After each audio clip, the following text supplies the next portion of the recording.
All right, what's up, everybody? Please tell me you can hear me, because I messed with all of my audio 15 minutes before stream started. That's why I was late. So I do apologize for my tardiness.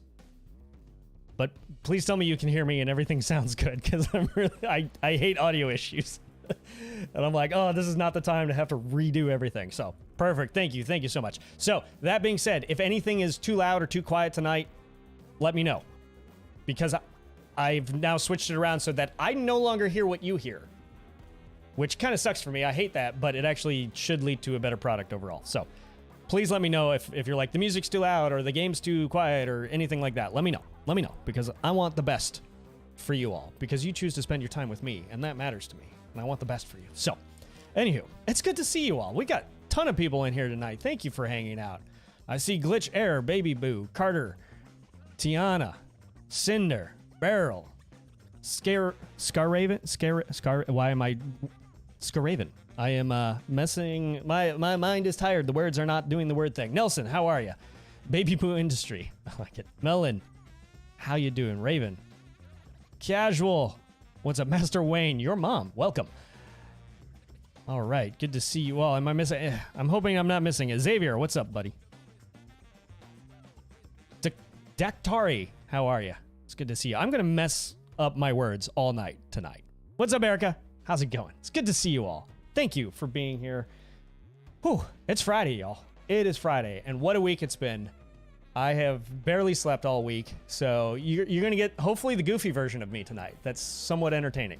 Hopefully it's the entertaining tired, not the lame, boring tired. We'll see. We'll see. Hopefully. I want to give the best to you, so. Oh, gotcha, Carter. Okay, excellent. Excellent. So, Carter, you are the inspiration, then, for one of the tier lists tonight. What's up, Gene? How are you? How did last weekend go? Last weekend was good. I didn't stream, but last weekend was good. I'm doing well, Erica. Thank you for asking. It's Friday, so Jason will come? What? I don't... Is it Friday? It's not Friday the 13th.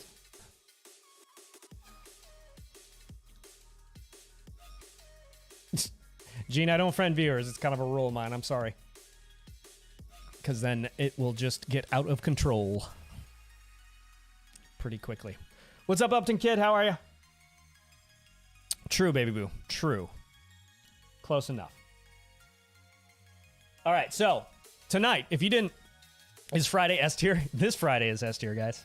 I appreciate the crowd out of you hanging out with me tonight. Sorry, Gene. Sorry. I gotta have my boundaries. You're doing great. How's the stream? The stream is about 2 minutes old, and I'm having a great time so far. So I would say pretty good. Is it Scare Raven or Ska Raven? I don't know. First or second? What is? How are you? Just realized every time I watch a stream, there's less people than you expect. Well, I'm sorry to not meet expectations. As Dami is S tier. So are you, Gene. You are right on time. First. So I'm going to be fully honest. I forget what the first one was. Ska Raven, right? Ska Raven? Or Scare Raven? Did I just flip those? I don't know. What's up, Uriah? How are you, buddy? It's good to see you. Yeah, right, Xavier? All right. So if you didn't know, you're not C tier. No, don't do that to yourself. So, if you didn't know, if you didn't read the title, hopefully I got the title right this time, because sometimes I get it wrong, so maybe that's my fault. But hopefully, if you've read the title, you know we're doing live tier lists tonight.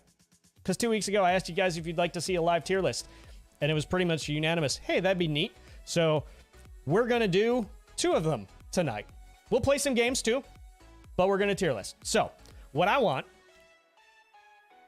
to know is, do you guys want to see a game first or the tier list first? We'll do the first. So we're doing 2 tier lists, and here's what we're doing. I have to pull it up because I'm an old man and can't remember things. We are doing scariest Dead by Daylight killers to play against and most powerful Dead by Daylight killers according to their lore. That's what we're doing tonight. So hopefully that's of interest to you. Certainly is of interest to me. ARoberts above. Oh, you're so kind. Thank you. Master Wayne, I know that's a lie. You are not F tier. You didn't read the title, it just blankly appeared. I appreciate it. What's up, Asian Jamie Neutron? How are you? First ARoberts stream. Well, welcome. I'm glad to have you here. You haven't been on Discord in a while? That's okay. I'm glad you're here. Tier list first? Okay, we'll do a tier list first. We're going to wait just a couple more minutes, see if anybody else is kind of late to the party. Loki, what's up? Your Z tier? Not possible. Tier list. You want a tier list? Okay. All right. Am I considering legendary skins? No. Not in... Well, no. No. Not in these. Not in these tier lists. We're just doing main characters. So everybody wants a tier list first. Okay. Scariest killer for you is one that a lot of people don't agree with. I'm curious now. One more viewer and we hit... What is the record? I don't have my view count pulled up right now. Holy crap, 33. Dang. You guys are coming in strong tonight. Thank you. So, which this late at night on YouTube is pretty... I'm pretty honored. Thank you. What's up, Jack? It's 4 a.m. Dang, dude, did you wait up for me or did you get up for me? Or did you just... Are you just up and happen to be coming on by? Either way, I appreciate you. I will probably play some DBD tonight. We'll see. It's a 3-hour stream. We've got 2 tier lists to do. We'll see. Maybe it's possible that, you know, I don't get to play, but we're gonna play some games. So, anywho, it'll probably be killer if I do. So, 37. What? Holy crap. Thank you, everybody. I appreciate the credit out of you. All right, so shall we get to, which one do you want to see? Well, no, I'm all queued up to do the first one first. The scariest. So this is the scariest killers to go against. Okay, so we're gonna switch over to this. Why is it? Something's wrong here. Hang on. I'm annoyed. I do not like that little line appearing at the bottom. There, much better. Much better. Much better. Okay. So, here's how this is going to work. I am going to... You're F tier for fabulous. Wish you had a voting thing on YouTube. There is a voting thing on YouTube. Everyone wants to see a live tier list. Wow, you guys are incredible. Thank you for hanging out. I can't believe that you would actually come out to watch me express my opinions about the game. It's pretty incredible. Sending love from Ireland, Jack? Well, thank you. I feel loved from Ireland. What if there were Scooby-Doo? So I actually think Scooby-Doo would work well for DBD if they made it like not cartoonish. Like they could actually bring those characters into like a more realistic version, and then I think it would work perfect. We'll see what happens. What's up, Raging Ranger? Wow, words are hard. Raging Ranger. It's not your name, it's me. Play whichever killer gets the top spot. Okay, you'll have to remind me. But when is that mug coming out? So I do have plans to release merch to you all. The problem is I need to design it first, and that takes some time and some work and some effort on my part that I haven't had time to do yet. So as soon as I get the time, it'll be available to you to purchase and support the stream, but also have a mug like this of your own. So I will make this mug, or a version of this mug, the Survivor Tiers. So I thought about doing killer tiers, but without context,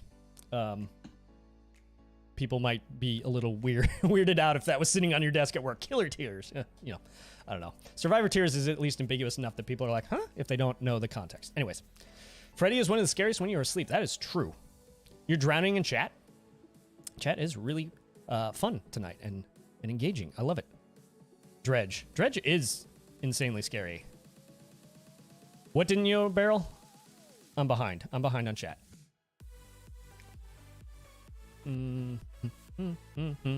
We hit 40? What the heck? That's an all-time high. Thank you, everybody, for hanging out with me tonight, for spending your Friday evening, night, or Saturday morning with me. All of it. Whatever time of day or week it is for you. Thank you for spending it with me. Your time is precious, and the fact that you choose to spend it with me, to listen to me talk about a game that we all love, hopefully, and it's an honor to me. Thank you. A tier list mug? I'll have to do that. With a picture of a pallet. Dredge is terrifying. Does she have good genetics or a good restaurant? Maybe both. Who knows? F yeah, merch. Okay. Yeah, Clown's cough is creepy. That's for sure. Yeah. Okay, so here's the deal. What we're going to do, you guys get to voice your opinions too, okay? But this is my tier list. We'll make this into a full video, put it out on the channel, cut it down, all that, okay? So, and full disclosure, one of the reasons why we're doing this tonight is because I didn't have time to record a video this week. But you all said you would like to see it, and enough of you are turning out for it, so it seems like it's a win-win for everybody. So, all that to say, we are going to, basically, I'll talk through my opinions, I'll stop, I'll read some chat. I'm probably not going to be able to keep up with chat as I talk because my brain just doesn't work that way. So, I will give you my opinion, I'll read some chat, we'll discuss it a little bit. It may change my opinion, it may not change my opinion. But ultimately this will be where I rank them, but you're free to weigh in and try to change my opinion, try to woo me to a different thought, and you're free to just express your opinion, and everybody, this is the beautiful thing about tier lists. This is what I love about doing these tier lists on the channel, is it's just opinion, it's subjective, everybody can disagree, there's no right or wrong answer. A killer that I find brown pants scary, you may not find scary at all, and that's perfectly fine. We're all different, and that's one of the beautiful things about this community that we're building, is we're all different, and yet we're here, hanging out, chilling around the same game. So, anywho, what if DBD sold a one-to-one scale replica palette? I'd probably have one behind me. That's you count as 2 viewers. All right. Okay, so y'all ready to start?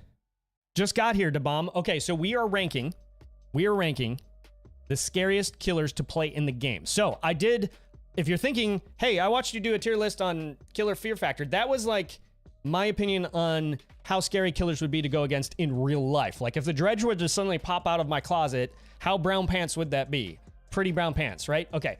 But this is now, what would, like, how scary do I find Dredge to go against in the game itself? Like, does Dredge make me creeped out, etc.? So, here are the tiers.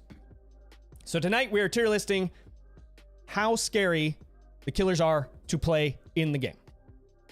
And the tiers are brown pants. This is like those that truly freak me out. Like, it actually makes DBD a horror game.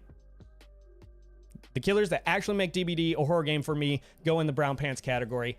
The next category down is nerve-wracking, so they're maybe not the most scary killers in the game, but there's something about them, whether it's their sound design, this aesthetic, their special ability, whatever it is, there's something about it that I find that just puts me on edge, at least. I'm not relaxed playing against them. I'm not just sitting back, chilling, having a good time. I'm actually a little bit not scared, but just kind of on edge, nerve-wracking, right? So there's something about them. Maybe it's the chase music. Maybe, something makes me a little bit on edge. Then the next tier down is, they're really not scary. I'm not on edge when I play them. It's just fun to go against them, okay? And then the last one would be, these are the ones that I don't find scary and I don't like going against. So, Gene, to play as or against? To play against. That is a good clarification. So this is me playing against them as Survivor, which, as you know, I don't play a lot of Survivor. But, yeah, how scary do I find them to play against? That's a good call. I'll have to, like, edit that in post or something. So, I remember I screamed because a pig ambushed me when I was on Gen. Yes, that has happened to me as well. It was caught on video. In fact, I wasn't live, but it was caught on video. So maybe I'll put that out for y'all sometime. What's up, Fred? How are you? Everybody, thank you for hanging out with me tonight. If I'm missing you in chat, I am sorry. I'm not going to be as constantly engaged with chat as I normally am. This is new to me. I've never done one of these live, so bear with me. If anything doesn't sound good too, let me know. But I love you all for hanging out with me tonight. So, all right. So, let's start. All right, so we're starting off with Trapper. And Trapper is one that I'm going to put him in the nerve-wracking category. The reason I'm putting him in the nerve-wracking category is because there's something about him that does make me just on edge. It's the having to look around for his traps. You're just that much more engaged with where you're going and stepping. And I honestly, I don't know what else it is about him. I think it's his breathing. His breathing is just creepy to me. And that puts me on edge. So that's why I put him in nerve-wracking. I don't really consider him scary to go against in the game. But I think he's a bit nerve-wracking to go against, for me. So let me know what you think. Where would Trapper go for you? What's up, Road Rage? How are you? What's up, Navi? You're able to watch the stream again. Excellent. Well, welcome. He's impending and stuff. You guys agree? Seems like. Painful. You don't like going against him?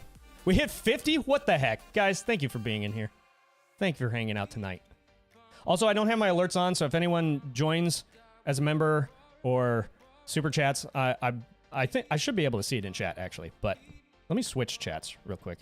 I have 2 chats open. It's weird. But one will show me if anyone subs and all that. What's the tier list about, Garrett? This is most terrifying killers to go against in the game, or scary killers to go against in the game, okay? It's 4th tier for you. Yeah, I respect it. If you don't enjoy going against Trapper, I respect it. I enjoy going against Trapper. I will find that typically I go against baby trappers or god tier trappers. There doesn't seem to be a whole lot in between. Either they've been playing since day 1 and just run the floor with me, or I'm like looping circles around them, and you guys have seen me loop. So for me to do that means it's not a good thing, because I'm not very good at looping. So Trapper scariness depends on the map. That's true. I mean, Artist's map is not great for Trapper, that's for sure. Yeah, and the traps can like set you off, so that's why it's nerve-wracking to me. It's not scary, but it's nerve-wracking. You know, there's a difference there. All right, so Wraith I'm going to put also in nerve-wracking. The reason why is because you always have to be kind of on the lookout for him. And I do find like the Predator Shimmer thing is kind of creepy. His vocal like gurgle rattle thing is also creepy. Again, he's not scary to me, but he just keeps me on edge enough to be nerve-wracking. So that's how I feel about him. Wraith, you agree? Yeah. Agree, Carter. Ranger. And again, if you disagree with me, that's totally fine. You guys can be like, no, he's painful to go against, or no, I don't find him scary at all. Somebody's gonna, you know, watch this video and get in the comments and be like, none of these are scary, you wuss. And I'm gonna be like, you know what? I find being scared fun. So that's not as big of a flex as you think it is. So. Anywho. He has allergies, Rob. Don't make fun. I'm not making fun of his gurgle. I'm saying it's creepy. I'm actually complimenting him because he's in a horror game. So, anywho. Skipped leg day. Oh, I just realized, hold on. Oops. Okay. This sucks. I forgot to start recording. So it is recorded. I'm an idiot. Okay. Can we redo those real quick? I'm so sorry.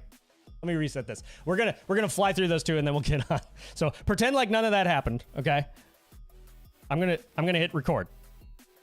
I'm gonna hit record. Guys, yell at me. Remind me to record. Okay, so here we go. All right, so tonight we are tier listing the killers based on how scary I find them to go against in the game. And we're starting off with Trapper. Oh, crap. Hold on. It reset the whole thing. Dang it. Stupid. Roberts. Hold on. I gotta get the tiers. Okay. Brown pants. I'm so sorry, guys. So thank you for bearing with me. Type in poop. There you go. Nerve. Professional streamer here. I get paid to do this. Nerve-wracking. What was the other one? Fun. Not scary. Not scary, but fun. 3rd time's the charm, right, guys? Right, y'all? Not scary, but fun. And then this is painful. Okay. There we go. All right, now that the tiers are correct, am I good to go? I'm recording. You guys are still here. I love you. There's more of you here now. Thank you so much. You guys are awesome. Technical difficulties, right? Words are hard. Life is hard. It's all hard. Everything's hard tonight. Anyways, you guys are awesome. Okay, so tonight we are tier listing. See, I'm laughing. I can't laugh in the intro because the people who watch the video later won't understand why I'm laughing. Anyways, tonight we are tier listing all of the killers based on how scary I find them to go against in the game. So not how scary I would find them in real life. That was another tier list I did, but how scary I find them to go against in the game. So we start off with Trapper. He's going to be in the nerve-wracking tier, and the nerve-wracking tier is not really scary, but they keep you on edge. And so I'm putting him in the nerve-wracking tier. He keeps me on edge because of his traps. You've always got to be on the lookout for them, and his breathing is creepy to me for some reason. And he's kind of this hulking mass that's just intimidating. So I put him in the nerve-wracking tier. He's not scary, but he keeps me on edge, so he's there. Then we'll move on to Wraith, and I'm going to put him in nerve-wracking as well, because I just find the fact that you're always having to be on the lookout, always swiveling your head around, always looking for that little predator shimmer, that's tense to me. So whenever I play against Wraith, words are hard. Whenever I play against Wraith, I'm tense. It's fun. It's not scary. I don't find him the most horrifying killer to go against. He's not brown pants worthy, but he's scary to me. Or he's creepy to me. He's nerve-wracking. Let's put it that way. So there you go. All right, we're all caught up. We'll edit this part out, but now we're on to Hillbilly. Hillbilly, for me, is going to be not scary, but fun. There's a caveat to that. There's a caveat to this. There are, I will say, when I first start up a trial and you hear his chainsaw rev and his little yell from a distance echo through the fog, that is creepy. That is nerve-wracking. I will admit that. So I will say that he can be nerve-wracking, but actually playing against him is a lot of fun, but not really scary to me. It's more action-y. It's less of a drama or a horror movie. It's more action. So I think he's a lot of fun to go against. I just don't think he's that scary. What do you guys think? You scream if you get sniped? I could see that. I play with the game so loud I scream on it, everything. Or I jump on everything, I should say. You see it? Okay. Hillbilly is painful to you? Hillbilly is painful for me to play, Fred. But I do find him fun to play against. Oh, I could see that, Nelson. Yeah. See, I'll be honest, I haven't played that many Hillbillies either. So it is possible that I just haven't played the good ones that can actually make you wet your pants. So undetectable billies can be scary. I could see that. Like the, why blanking on the perk name? Tinker. There you go. I could see that being quite terrifying. You haven't played against many either? I'm glad I'm not the only one. His limping is a bit unnerving. I mean, don't get me wrong. I would be terrified to go against him in real life. Just in the game, it's like, it's a video game, so. How many hours do I got in DBD tools? I don't know, to be honest. That's how much I actually care about my hours in the game. I don't even know. And I play on 3 different consoles or 3 different platforms, so there's really no great way unless I want to do math, and I don't want to do math. Why do I literally look like Dwight in real life? I'm sorry, Dwight looks like me. You didn't know that behavior put me in the game? I mean, it's kind of the biggest honor of my life, but it's okay if you didn't know that. I'm just kidding. So I actually have a Dwight cosplay.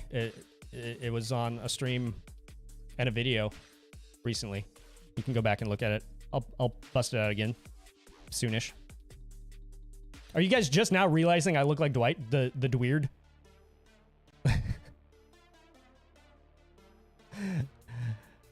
No worries, CJ. I think it's hilarious that I play off the fact that I look like Dwight all the time. So you're not the unannounced DVD collab. Yeah, right. I really thought when they announced the movie, I didn't have time to pull it together, but I wanted to do like a Dwight audition tape. I just didn't have time to pull it together. Maybe I'll have to. You knew this even when I had hair? What? I've never had hair.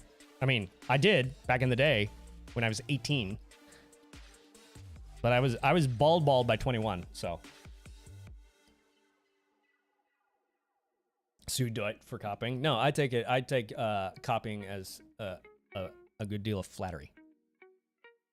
Ghosty Boy gonna try and mark me in a corner? Yeah. All right. Shall we move on? This tier list is taking forever because you guys are awesome and I love chatting with you. So no worries. If you guys are enjoying it, I'm enjoying it. So that's not a complaint. I know we gotta finish this thing. So I'm not Dwight, but I definitely voiced him. I love you guys just enough, Gene. Just enough. Maybe not enough. But. All right, so we're moving on. I think you're already talking about Nurse, and yes, I agree. So moving on to Nurse. I will say she is... where do I want to put it? I think I'm going to put it in nerve-wracking because I agree with you. The Screech is creepy.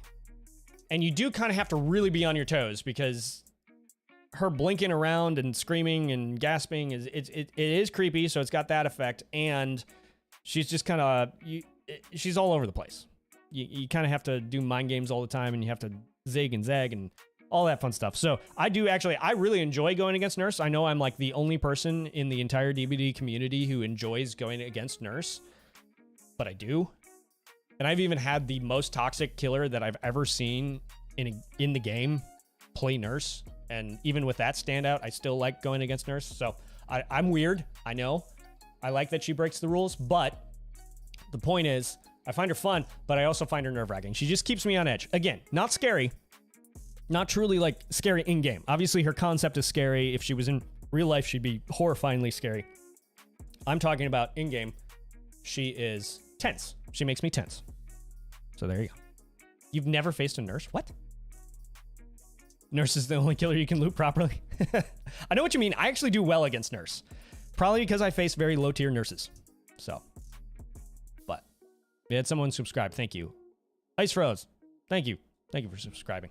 Appreciate you. Nurse is annoying, but it's satisfying to escape her and chase. I can agree with that. I have no idea how to say your name. We're just going to call you WS. How about that? Myers is brown pants. Well. Oh, we are to Myers. Okay. So, Myers. Yes. Myers is brown pants. I think. He's somewhere on the line for me, honestly. I could put him he's either at the top end of nerve-wracking or brown pants. I'm trying to decide. Where do I want to put him? We'll put him up in brown pants for now. Just because he can scare the absolute garbage out of you. And he can be truly terrifying in the right moments. It is creepy, definitely, to look up. You're working on a gen, you rotate your camera around, he's just standing there. And it definitely gets creepy. I'm trying to think if he's more nerve-wracking to me or brown pants. I will say, story time, the Halloween theme is, to me, equivalent to horror. Like, I hear the Halloween theme and it makes me terrified. And the reason why is because I grew up next to a theme park that every October they would do their Fright Fest horror days. Okay. And they would deck out the whole park in like terrifying stuff, goblins, all of that. They'd have people walking around dressed as trolls. Actually, this shows you how old I was, that this was actually legal at the time. There was a guy dressed up as a troll once. I was walking between my parents, and I was probably 8. Well, I'm making up an age, but I was at like 8. I was a young kid. And there was another kid about 8 walking in front of me between his parents. And this guy dressed as a troll walks right between them and picks up the kid and starts walking off with the kid.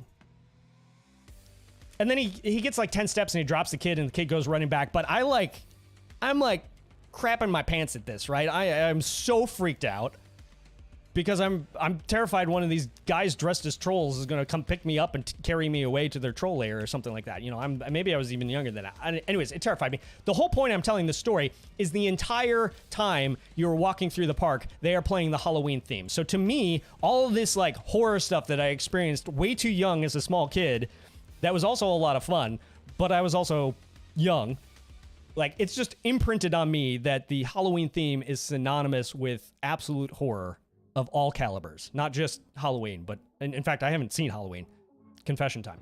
But it's synonymous to me with horror. So yeah, okay, he's brown pants. Yeah. He starts chasing me, brown pants. Sorry, long story, but that's all. That explains why he's, yeah, I've convinced myself he's brown pants. Nick Cage ruined Myers for you? What? Does he have a voice line about Myers? Wow, that sounds scary. It was scary. Top tier, same as Jaws and Saw. Yeah, I get it. Turned white pants brown. think it was a bit traumatic. I have a bit of PTSD from that. I will admit. Troll, you're coming with me. Oh man. Okay, so next up we have Hag. And Hag, I'm putting her in nerve-wracking. And the reason why, because you trigger a trap and that jump scare keeps me on edge. And I'm actually, okay, I'm a weird one. I don't mind going against Hag either. I enjoy Hag. But she's not terrifying to me at all. I think, if I actually see Hag coming, it's kind of like, okay, this, kind of hobbly tree thingy is coming after me. But she's got the, the gurgle, all that. She's creepy, but she's not terrifying. But she keeps me on my toes because if I step on that trap and her little image pops up, it is kind of terrifying. So it makes you jump, especially with how loud I listen to the game. And it can keep me on edge. So she's nerve-wracking. So anywho. Swedish Dwarf, thank you for subscribing. Welcome to the family. Nerve-wracking and painful. A certain, if it's basement camping Hag, I can definitely see painful. Otherwise, I actually do enjoy. You also see her once a year. Yeah, nobody plays her anymore, it seems like. It really seems like she's fallen off the grid. Because I used to see her all the time. Even as little as I play Survivor, I would see her semi-frequently. But I don't see her anymore. Anyways. Going against Hag is like one of those haunted houses. I mean, it's jump scares. It's jump scares. Yeah. Yeah, playing against her with loud volume is torture. Yeah, it is. All right, on to Doctor. So this one, if you're a fan of Doctor, I'm sorry. He's painful to me. I do not like going against Doctor. I do not find him... I find his character creepy. I find his aesthetic creepy. I find his lore creepy. He's probably one of the actually most terrifying killers in the game outside of the actual gameplay. And that's what we're ranking tonight, is the gameplay. How scary are they going to go against in the game? So, to me, I don't enjoy going against him. I do really like playing him. He's a lot of fun to play. And I think his whole design is absolutely horrifying. Creepy as all get out. If I was to see him in real life, I'd probably just pass out. I can't remember in my Fear Factor tier list, I think I put him pretty high. A or S tier. Or whatever I named those tiers. The point is, though, playing against him, I don't enjoy it. I find it painful. I don't find it scary at all. I don't find it fun at all. He's in the painful category for me. Sorry to all you Doctor fans. I'm sorry. I agree. His laugh is terrifying. I just, I'm too annoyed by him in the game to even pay attention to his laugh. Yeah, his laugh and his lore freak me. Like, if I'm in the lobby playing as him, he's freaky. The only thing that doesn't freak me out about him playing as him is when I get pallet stunned. I know it's supposed to be a giggle. I know it's supposed to sound like he's enjoying it. To me, it sounds like a whimper. That's how I heard it the first time, and that's how I hear it every other time, and other people have said, no, man, it's a giggle. I get it. I get that that's what it's supposed to be. That's exactly what the devs were going for. I agree with you. I cannot unhear the whimper, and so I always feel ashamed every time I get pallet stunned as Doctor. So that is the one thing I don't enjoy about playing as Doctor. Anyhow. I get that as Nami. Yeah, he kind of bounces. And some of these too, like, depending on what type of player you go against. I mean, some of them are like, that one nurse I was talking about was painful, right? Wasn't even nerve-wracking, was just painful. She slugged all four of us and just left us. And that was so annoying. So that was not nerve-wracking at all, right? It was just painful. But nurses in general, I find nerve-wracking and fun. You like doctors unless it's a possible skill check. I get that. What are my opinions on the PTB? Oh, the new one? I'm excited. I'm excited. I didn't play her or get to play as her, but I am excited for that. I'm excited. 1 second, real quick. I've got to check my... Okay, we got plenty of storage. I just thought, man, it would be funny if I ran out of storage halfway through. Anyways. All right. We'll get to Pinhead. Don't worry. We'll get there. But I've heard good things about Sadako on the PTB, that this is like a really good Rework. All right. Continuing on, we have Huntress, and she is going to be in the nerve-wracking category for me for one reason, and I shouldn't say one reason only, but one reason, one primary reason, and that is her lullaby is about the creepiest thing in the game, and I absolutely stinking love it. It's phenomenal. And I just find her lullaby, I mean, maybe it's not even nerve-wracking because I actually love it. I love listening to it, but I love the creepiness of it. It really creates this horror atmosphere to the game, and I love it. So, I think she's nerve-wracking, in my opinion. Not terrifying, not brown pants, but nerve-wracking, just because of her lullaby alone. So, a sniping Huntress is terrifying because you can just die out of nowhere. I get it. Is a Pyramid Head main you love going to Torment? Yeah, I get that. Hi, Tinker Dolls. You love my videos? Well, I'm glad you enjoy them. Thank you for being here. The lullaby, it's creepy and beautiful and deeply unsettling all at the same time. I agree. It's kind of like I described the artist. It's beauty and horror mixed together so well. They do that so well with this game. Yeah. That's kind of what her lullaby is. Beauty and horror mixed. I mean, just imagine being a German or a Russian soldier. You're in a foxhole and you hear that lullaby haunting through. Oh my gosh. What's up, Jumo? How are you? Welcome. You loved being sniped by her hatchets? Why do I feel like that's sarcastic? You also find most music calming? Okay. I mean, to each their own, right? Kappa. Yes. Thank you. It's like, woo. It's like, come on. It's like this deeply like scary, messed up. Like who does that to themselves? Like it's so intimidating and scary and frightening. And then he gets pallet stunned. He's like, woo. Sounds like a Pillsbury Doughboy got an ice cube stuck down his back, like you said. It's great. What's my opinion on Ash versus Evil Dead Killer? There's a Ash versus Evil Dead Killer? What?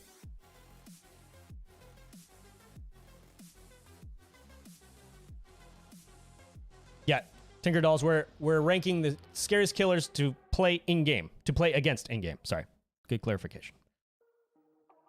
You like how Plague sounds? She gets pissed, man. She gets pissed.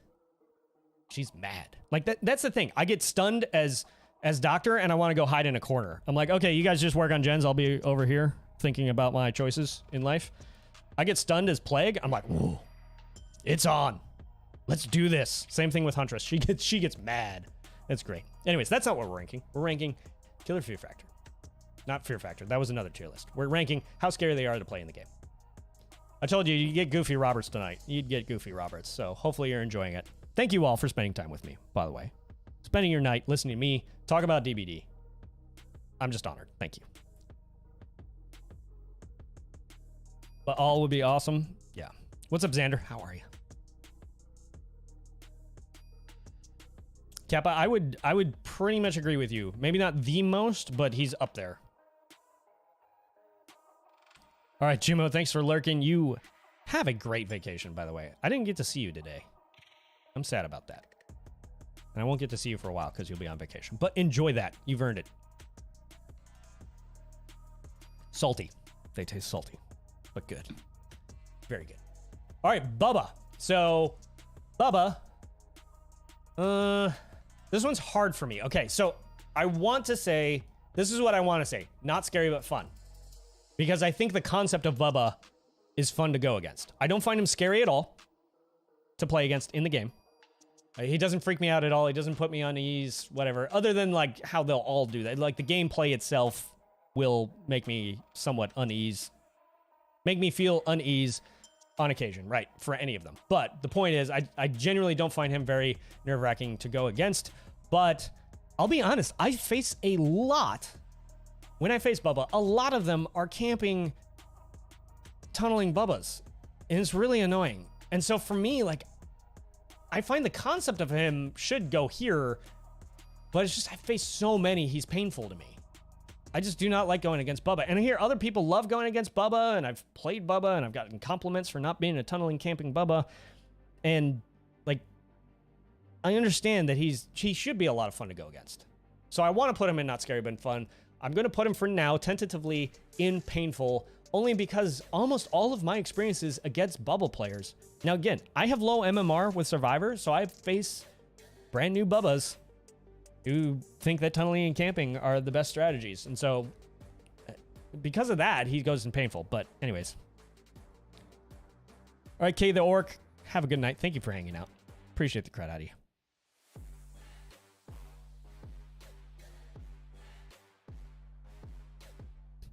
More unsettling of his face camping. See, I completely understand. If you find him fun, I find the concept of him fun, just not him. Is it weird you like the way survivors scream? I mean, some of them sound like they enjoy it, to be quite honest. Last request, please add a new tier called Heart Attack and add Ghostface and Bubba.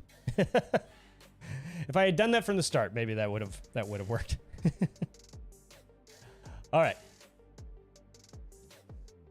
All right, Scar Raven, thank you for hanging out. I appreciate you. You have a good night. Freddy's brown pants. Okay. I'm going to upset you, Ranger. Are you ready for this? For me, Freddy is painful. I don't find him... Maybe not painful. Painful, I maybe could have another part of this category. I just don't enjoy going against him. Maybe he's not that painful to go against. Like, I've listed some of the others in there. But I don't find him fun to go against. I find it boring. Again, the concept of him seems like it should be more nerve-wracking. I will say the one moment that is nerve-wracking is when he starts to bubble up out of the gen. That is creepy as all get out. But everything else about his playstyle, I do not find scary. I do not find even fun. It's kind of dull and boring to me. I will admit, you guys have convinced me I love playing as Freddy now. Freddy mains have convinced me that he's a lot of fun to play. But I still do not find him fun to go against.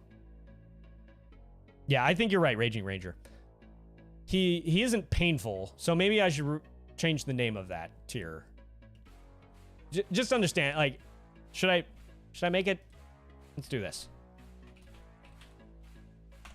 Unfun / painful lie. What? Hello. Why is it doing... Okay, I can't do that, but anyway.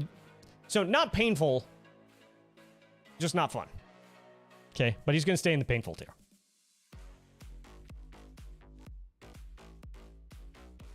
Yeah, I could put another tier in there. I don't want to. It kind of represents the same thing to me. It's just not fun. I don't. It's the dumpster category for. I do not like going against this killer. There you go. One Freddy game and it was the longest you've ever played. Wow. You've ever paid.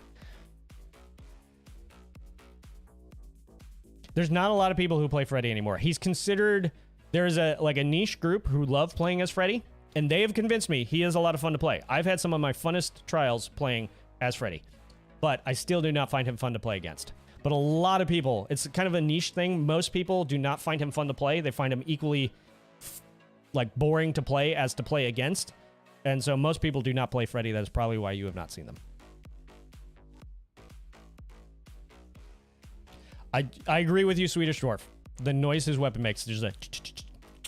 Very good.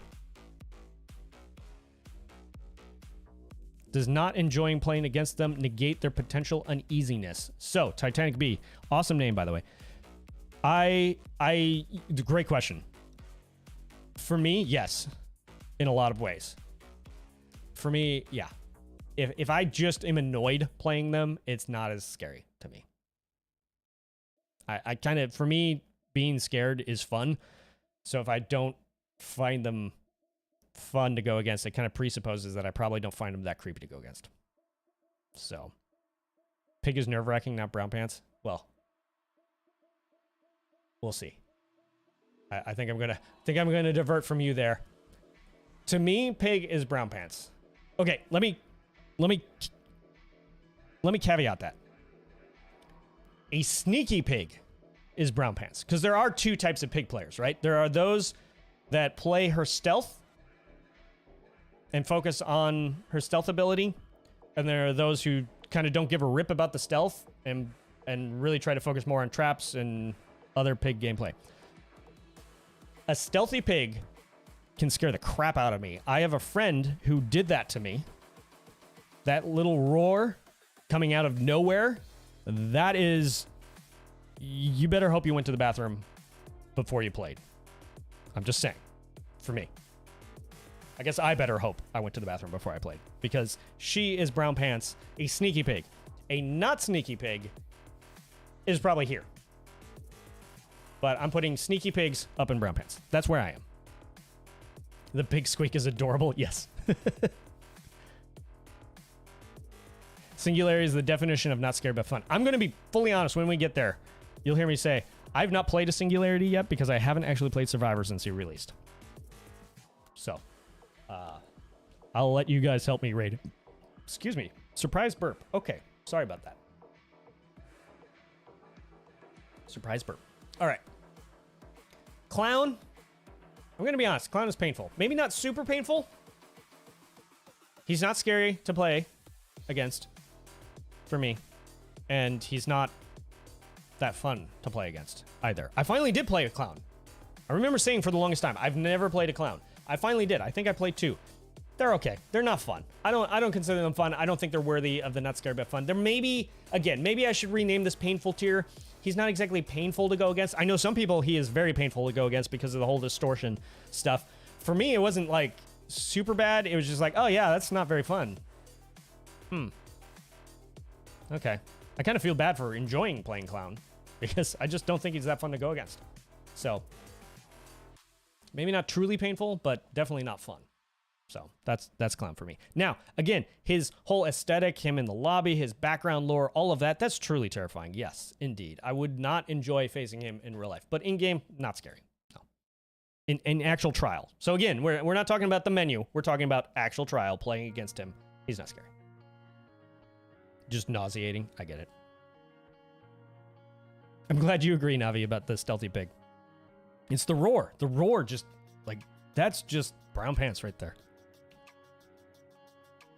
You know what, Titanic Beat? You're right. His Terror Radius music is uneasy. I think I just do not enjoy playing him enough that it cancels that out for me. So, if that makes sense. Yeah, Swedish Dwarf, you're not alone. A lot of people are that way. New tier, nauseating. Which survivor has the best tasting tears? I need this for scientific purposes. Definitely Dwight. Definitely Dwight. Does that make me a tier cannibal? I don't know. Anyways. Like I said, you're getting Goofy Roberts tonight. Hopefully it's entertaining. Anywho. All right. Spirit. Spirit. She's nerve-wracking. The sound she makes when she's phasing, just kind of the way she twitches and does all that stuff. Like, she is definitely very scary. Not so much scary to play against, but it creates an uneasiness and an unnerving nature for me. So I definitely am on edge playing against a spirit, and it's a lot of fun. It's a lot of fun, but I wouldn't put it brown pants. Just close, but not brown pants. Just uneasy. So, anywho, how y'all doing? You guys doing all right? I know this is taking forever, but I appreciate you hanging out so much. You like going against Spirit and you don't know why? I love going against Spirit. I think she's a lot of fun to play against. So, Legion's painful? I'm sorry. You're alive? Well, I'm glad you're alive. I'm very glad.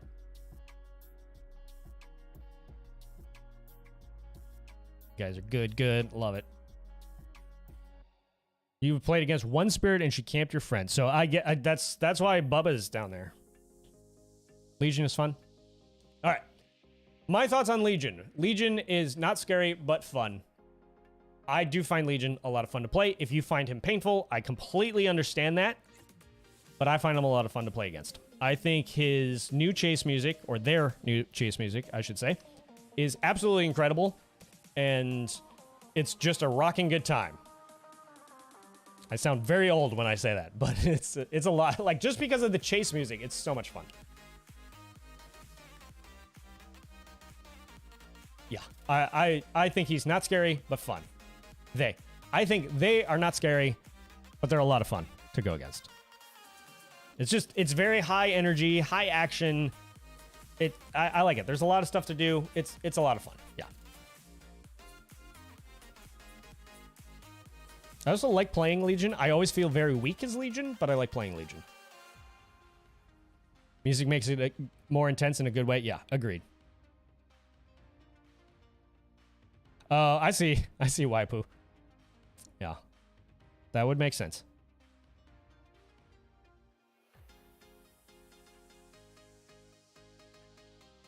Yeah, I respect if you don't enjoy playing against him. He is one that I could... They are ones. I could see why they would be unfun to go against in certain opinions. So, totally. And again, we're not talking about the whole... What is it? The... What's the perk that they used for a while that was broken on them? Why am I blank? I'm blanking on the perk name. It's the nurse perk. Anyways, I know there's certain perk combinations are awful, but we're gonna set that aside and just say, overall, Legion, I find it fun to play. Oh yeah, that, exactly, Grunge. Exactly. Thanophobia. Thank you. I knew it started with a T. I could not place it, though. This is my brain on just a few hours of sleep every night, so. Nurse is calling, not that one. Not that one. That one's okay. So. All right. So Plague. Plague, to me, is not scary but fun. Now, as a Plague main, you might think it's a little weird that I'm putting her there. Maybe I'd want to put her higher, but I do think she's a lot of fun to play against. I don't think she's all that nerve-wracking or brown pants worthy, to be honest. I think she's just fun. I enjoy it. As a Plague main, I should enjoy it. Her whole aesthetic is definitely creepy, but her actual gameplay, it's gross. But it doesn't really keep me on edge, and it certainly doesn't terrify me. So, she is not scary, but fun. All right, Ghostface. Ghostface is... I would put him nerve-wracking.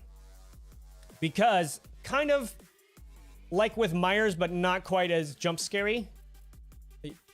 You're just kind of always panning your camera around. You're looking for him. If you hear the Terroritis and suddenly it stops, you're like, okay, he obviously went silent. Where is he? It keeps you on your toes. A little bit like Wraith. Just always on your toes, always having to look around.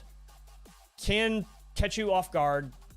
I have had him jump scare me on a gen pretty good. So maybe he's I might stick him close to the brown pants, but not quite all the way there. I think he's nerve-wracking. How do you play Plague? You need help. I assume you own Plague first. Sorry if that was Captain Obvious there. So Plague is all about you're trying to snowball survivors. So you want to be vomiting on gens like all the time. If you go past a gen and it's not infected, infect it all the time. Even just a quick burst to infect it. I like running the add-ons that make it infect for longer. So that way you have a little bit of knowledge of when survivors are working on the gens and when they aren't. Another thing about Plague is you really have to watch whether the team is cleansing or not. Because if they're cleansing a lot, you may actually want to use your long range more. Because what you do not want to have happen is once they've used all of the pools, you'll get your Corrupt Purge, and you may be in a very bad opportunity to use it. So you want to be in control of when you're using your Corrupt Purge. So you actually want to be using a lot if they're cleansing a lot. If they're not cleansing a lot, then you've got a whole lot of exposed survivors. It's super fun. But the idea is you want to snowball them. You start off slow, you're infecting gens, and then you're chasing survivors. You kind of want to, especially early on, you want to infect them and then get as many of them infected as possible. Because then they either cleanse and you have a ranged attack that's pretty OP, or they don't cleanse and then they're all exposed. So you don't need to commit to chases at the very start. You kind of just get them all sick, and once they're all sick, then you commit to chases. So, yeah. And Corrupt Intervention. Yes, thank you. Corrupt Intervention. So, I'm not going to say I'm the best Plague player ever, but some reason I just kind of took to her playstyle. That's why I like her a lot. So, I agree with you, Titanic B. A little less frightening than Myers. Myers is just unsettling, just that much more unsettling.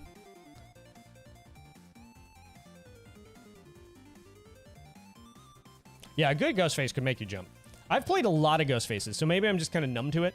So, I don't know. The smoke in the distance. Are you talking about Plague, Ace? I can see that being creepy. Corrupt is a very strong perk. Definitely on certain killers, that's almost an essential.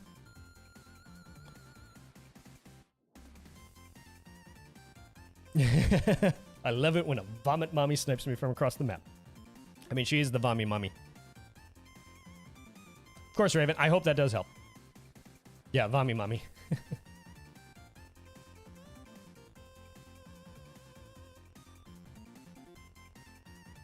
All right. Shall we continue on? Demo. Demo to me is nerve-wracking. Because his chase music is so perfectly unsettling. He is nerve-wracking to me. He keeps you on his toes because he can teleport around the map and come up and sometimes be undetectable when he comes up. But mostly it's the music. Mostly the music makes me just really love going against him, and it's very creepy. And his roar is terrifying.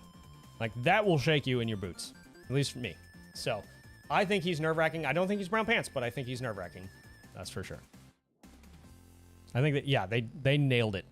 They nailed it. He, best killer, I don't know if I'd say he's the best killer. It depends on how you mean that. Is he the best in terms of being the most balanced? Then I 100% agree. He's the most balanced killer in the game. He's not too OP. He's not too weak. He's good. What's up, Demo? We have a Demo in the house. There you go. Complimenting you. You see Demo and hide for the rest of the game? Oh. FBI open up. I like the username. Yeah, Ghost Faces can be pretty sweaty or very chill. Or not good, to be honest. I say that as someone who is not good with Ghostface. So. A stealth Oni? It's terrifying. I have heard of it. I have not faced one. You're only chill on Ghostface? A lot of people are. A lot of people are just kind of fun. Ghostfaces like to meme around a lot too. They're kind of the aces of the killer side. You've learned how to make him fly? What?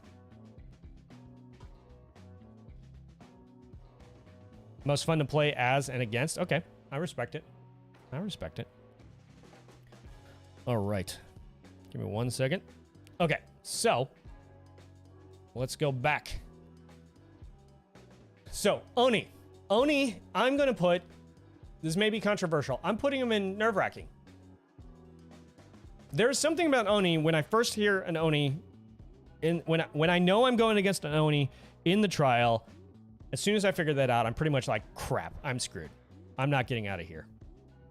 Because he's just, usually Onis are very, very strong. All the Onis I've gone against have been some of the top tier players I've ever gone against. And I'm not saying, like I said, I'm low MMR, so I'm not saying they're the best players ever. I'm just saying that they're always better than me or stronger than me or something. I just don't know how to play against Oni. So I pretty much, I'm already kind of on edge anytime I hear an Oni do the roar and start running around.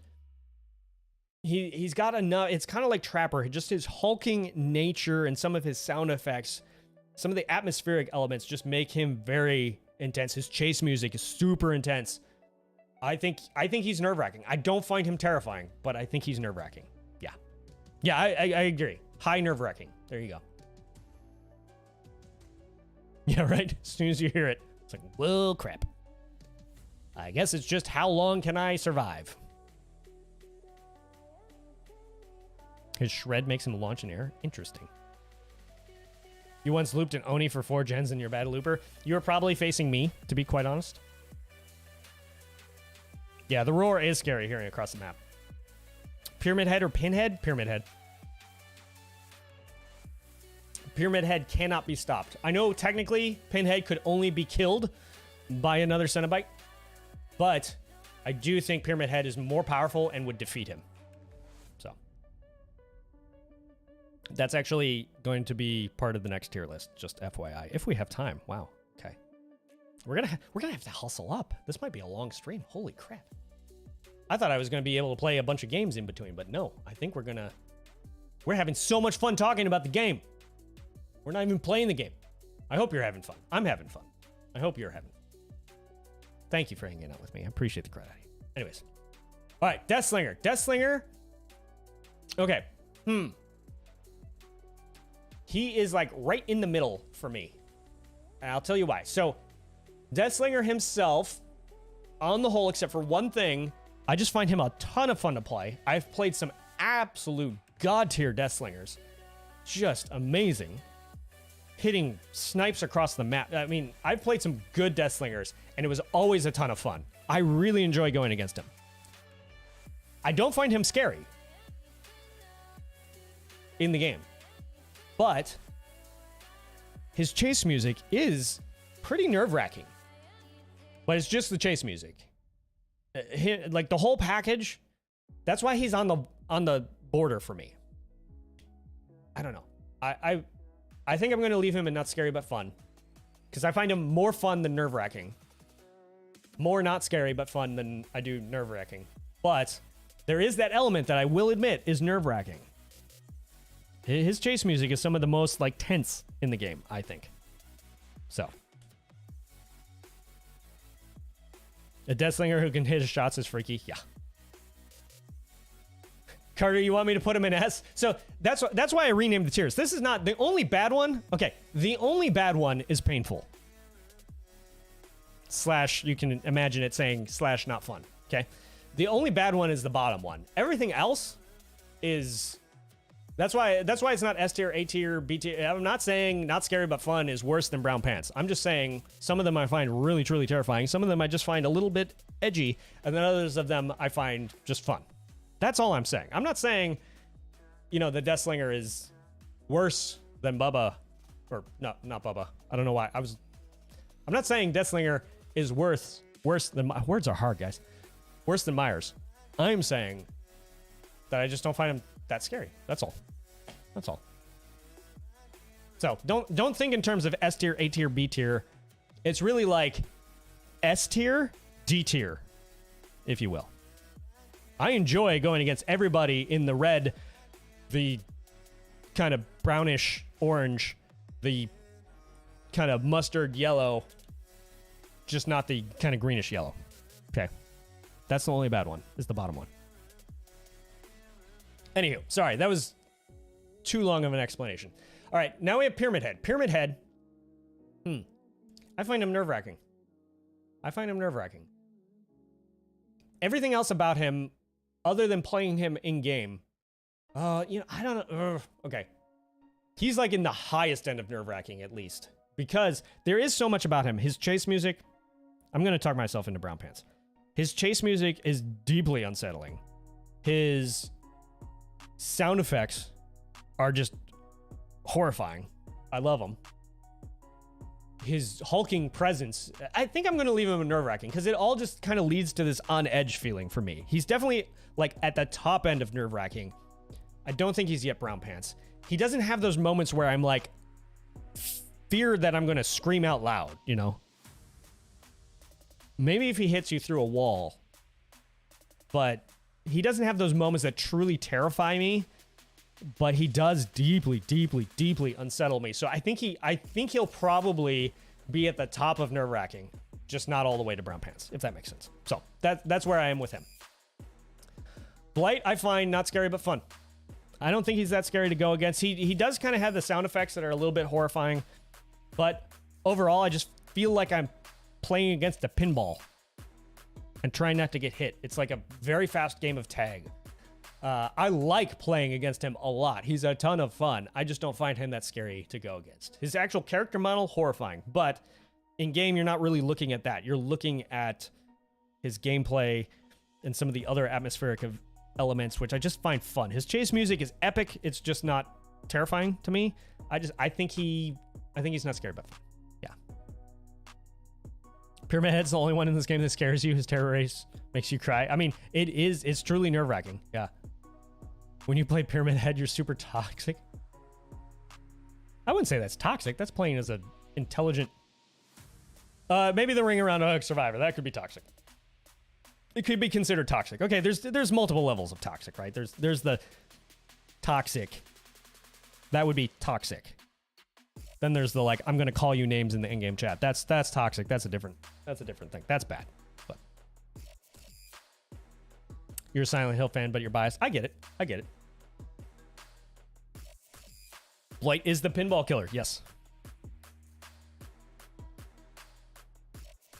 William Birkin Blight is scary to me, to be honest. You know, I've never faced one. I've played as William Birkin, and it is so much fun. I only play Blight as him anymore because the sound effects. But I could imagine that being very terrifying to face. I could see that. I have not faced one, but I could see that. So I'm just ranking. I'm not doing legendary skins. I'm ranking Blight, but I would imagine Birkin would be at least nerve-wracking, maybe Brown Pants.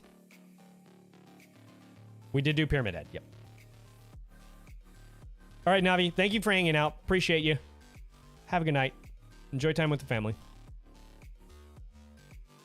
What killer am I going to play tonight? Honestly, the way we're rolling, I don't know that I'm going to play anyone tonight. I think we got a whole other tier list to do after this. So we got to roll. We're almost halfway through the stream, and we haven't even finished this tier list. So, anywho. All right, twins. I honestly find them nerve-wracking, okay? Now, granted, I'm basing this off of, two, I think. Maybe three. I think I've gone against a literal handful. Not even a literal handful. Half of a handful. 3/5 of a handful. What is a handful? I don't know. I've gone against so few of them that I think a lot of it has to do with the type of... I haven't gone against a slugging one, which I hear is a thing. And kind of like a big thing. That's apparently the way you're supposed to play them. And I've not gone against one like this. So I will say that I don't have bad experiences going against twins. I wouldn't find them... I debated between putting them down here into more than not fun. Because I wouldn't say they're the most fun to go against. But they do... Victor makes me very uneasy. Just the little skittery, clawy sounds he makes, and as he skitters along the ground and jumps at you and screams, and it's terrifying. It's horrifying. So him alone makes you, it's nerve-wracking. Yeah. You're rejecting your sleep to watch this all night. Well, I will edit it and put it up on YouTube, so you don't you don't need to sacrifice your sleep to watch this. Just saying. But I appreciate you being here. Victor jumping at you is the scariest part of the twins. Yes, I will say, anytime I hear him jump, it's just gonna you're just gonna tense, right? You know, so he is, he makes them nerve-wracking. If it wasn't for him, they'd probably be down here. But for him, it's fun enough. Yeah. Kick the bear. No, I reject the sleep. Okay. Trickster. This is where we're gonna rename this. Not scary, not fun. There you go. I didn't want to just like duplicate the same tier almost and just change a few words, but because what I'm about to say, I don't find him painful to go against, but I don't find him fun. I don't like going against Trickster. I enjoy a lot about Trickster, except playing against him. I don't enjoy that. I don't find him scary. I don't find him very fun to go against. That's why I changed it, because I wouldn't say he's painful. There's others that I will say are painful. He's not one I'll say is painful. I just don't enjoy it. So he's in not scary, not fun. You go against his slugger campers? I've gone against a few camper tricksters, but not sluggers. I mean, that would make sense, but I don't go against too many slugging tricksters. But I don't find him fun. So he's one of the creepiest lore-wise. Like, holy crud. Like, he's one of those that the entity did not need to do any work on to bring him into the realm. He just brought him in. The entity just brought him in, and he is primed. He's already a murderous thug. Like, he's smart. And somebody pointed out he probably has military training, so that makes him that much scarier. So, but I don't think... Psychologically, he's very deeply disturbing. Actual gameplay, he's not that fun. Should you reject sleep and keep watching or just get some rest? I mean, you do you. I completely respect if you need to go to bed. I'm a big fan of sleep. I would say go to sleep, watch the video later. That would be I love you being here. I appreciate you spending your time with me, but I feel bad if you are sacrificing your sleep to be with me. But if you can sleep in, there you go. Stay up. I don't know. Trickster's your favorite killer design-wise? I can respect that. If you love Trickster, if you love playing against him, if you love playing as him, I totally respect it. I think he's a very well-designed killer in terms of just the whole aesthetic, everything. I don't know that he's particularly strong. I've heard some people say he needs a rework. I maybe would agree with that. I just personally find him to be a less fun Huntress. So if I want to play a ranged killer, I'm going to go play Huntress. But occasionally I do get a Trickster itch and I go play as him. I just don't enjoy playing against him. But I think that's because his killer, his aesthetic, his kind of demeanor is so well done that it's annoying to me, if you know what I mean. Like, it's because they did such a good job with him that I find him annoying to face. Yeah. I don't know if that makes any sense. Hopefully it does. This is the 11:18 p.m. Roberts. All right, Casual. You have a good night. Thank you for hanging out. Sleep well. It's the afternoon for you, Cinder. I always forget that. If they made his power less spammy, more people wouldn't mind playing against him as much. I think so. I think there's a kind of, he kind of has that giggle and that laugh, and it just makes him kind of irritating to go against, in my mind. And so that's why I say he's so well done that it makes him very unlikable. Like, you're not supposed to like Trickster. I hear what I'm saying with that. Like, he's supposed to be a very, very deeply unlikable person. And that's how well they designed him. And so, in terms of, like, if you like to play as him, if you relate, like, hopefully you don't relate with his murder side. But the point is, if you, like, I get if somebody vibes with him playing him in the game. I get it. If they like the K-pop aesthetic, all that. I totally get it. Totally respect it. That's not what I'm saying. But in terms of, he, like, giggles and laughs and makes fun of you. And it feels like just this purposely, and in a good, I'm saying this in a complimentary way, he's cringy. As a character, he's yeah, I mean, I think you guys are, hopefully I'm communicating it well. I'm not trying to diss Trickster. I'm trying to actually say he's very, very, very well done. He's a deeply disturbing character. And they've done it so well that I actually don't like facing him because of how disturbing he is. It's annoying. Not in terms of, like, nerve-wracking, edgy, that kind of stuff, but just in terms of, like, he grates on me. But I respect it. Like, he's a very well-designed killer because of it. So, why is Twins so high? Because of Victor. Victor makes me tense. Yeah. When he jumps at me, you just kind of, yeah. Anywho. Okay, Nemesis. Nemesis is,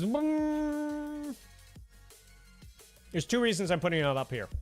His chase music is very tense. And just the way he kind of stomps around is just so thuddy and epic and intense. So, same way as Trapper, I would put it at the bottom of this tier, at the bottom end of nerve-wracking. I almost put him not scary, but fun. He's not as scary as I think he is in the Resident Evil games. But, like, they did such a good job making him feel so intimidating. I'm on edge when I play against him. And then you got to watch for the zombies, which aren't scary. They get in the way. They can be annoying, but on the whole, just between his chase music and just the epic nature of how they just encapsulated this hulking, unstoppable beast, and they made him feel, without him being overpowered gameplay-wise, they really made him feel just absolutely intense to run from. So that's why I'm putting him in nerve-wracking. There you go.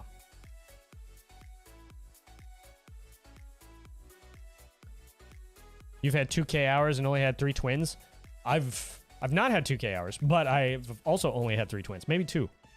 Yeah, I wish more people played them. I honestly think they need a rework. Something to bring people in to play them more. Obviously, I know there's a lot of bugs, and they need to fix those.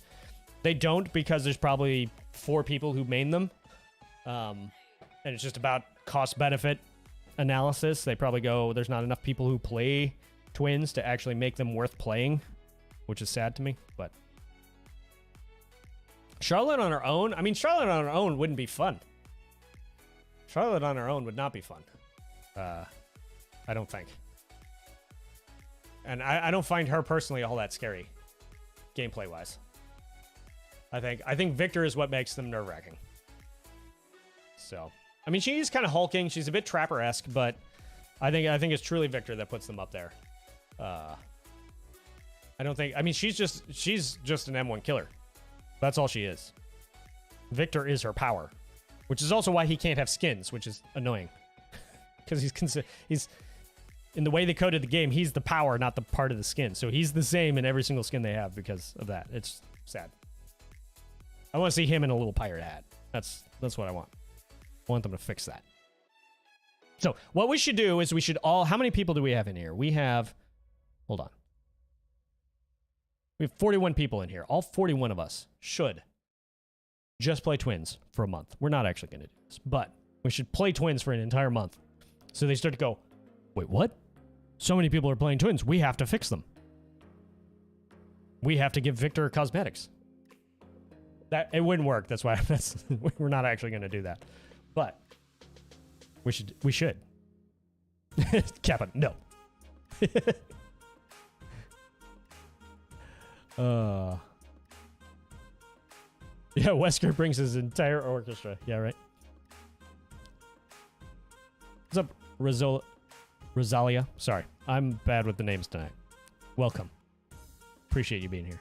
How are you tonight? Problem, I don't have twins. That is a problem. I will not subject myself to that. I mean, I understand. I find them okay to play. But yeah, give Victor a tiny hat. He needs a hat. I mean, come on, look at the guy. He looks cold. Runs around just pretty much naked. You know, unless he's attached to Charlotte, he's kind of exposed. Give him a little pirate outfit to go with her pirate outfit. I mean, it would be cute. You like my tier list? Well, I'm glad you enjoy them. Yeah, it's been fun to do it live. It's been taking twice as long, but I love it. You guys have been awesome. You agree, Victor? Victor needs it. Hat for Victor. Hat for Victor. Dang it. I mean, I will say, I agree. The twins' weapons are absolutely, well, I guess Charlotte's weapons are sick. Like, they are horrifying. But they did tease giving him a hat in the dev cards. Oh. Well, hopefully that means they're actually working on it. But all right, moving along. So, Pinhead. Pinhead is the reason. So, just for this, we're changing it back. For right now, just momentarily, we're changing it back. This is the reason why this entire tier was labeled painful. He's a literal pain to go against. I do not like playing against Pinhead. I will confess, I love playing as Pinhead. He's a lot of fun to play. But I do not find him scary. I do not find him nerve-wracking. I do not find him fun to go against. He's in painful. That's why the tier was originally named painful. I do not like it. I started taking the game seriously when he came out. I joined during the first Resident Evil chapter, but I only played a couple times during that time. But then I was like, hey, I really kind of like this game, DBD. I thought it was just going to be a game that I'd pick up from time to time and kind of do a video here or there, and now I'm doing a whole channel on it. The point is, I really started playing during the Pinhead chapter. That's when I started taking the game seriously and doing more DBD content and really enjoying the game and being like, hey, I could actually do a whole channel around this game. I just don't like Pinhead. Like, so when I started playing, a lot of people were playing Pinhead, and I don't enjoy it. I've never enjoyed it. I don't think I've ever once enjoyed going against a Pinhead. I mean, sort of enjoy. I mean, I don't hate any of these, but he's one of the least fun. He's a literal pain to go against. So, all right, now we can name it back. All right, so now it's more of a collective gathering. Okay. Catch-all now. He came. Playing it as Pinhead is a lot of fun. Victor's the only one that gets to run around nude. Yeah, the chains are annoying, and solving the box and soul queue is tormenting. Yeah, if you have somebody who knows what to do, it's not so bad. But it's just, I don't like it. I like playing as him a lot. He's a lot of fun. He's one of the best aesthetically to play. But did I main Survivor when I started? I guess like for the first few times, because I played a lot with Sway. If you don't know one of my admins, Sway. I played a lot at the start with him, and so obviously we were playing Survivor, and he kind of taught me how to play. And then I just started, to be honest, this is what happened. I was not confident in my Survivor skills, and I felt bad about dragging a team down. And I'm like, well, if I play Killer, the only one I can fail is myself. So I started playing Killer, and then I just started gravitating to that gameplay a lot. I really enjoyed that part of the game. I found that part of the game came more naturally to me, which is a weird sentence to say. That I found Killer more natural. But don't clip that out of context in the game.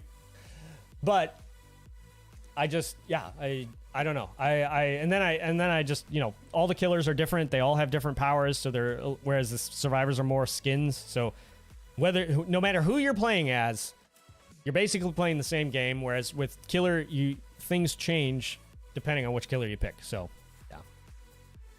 So did I main Survivor for probably a month, and then I switched to Killer, and I've pretty much played 90% Killer since. I grit my teeth and do box runs like, well, this is happening, I guess. Yeah. Victor needs a sweater. He needs a Christmas. Imagine Victor in a Christmas sweater, an ugly Christmas sweater.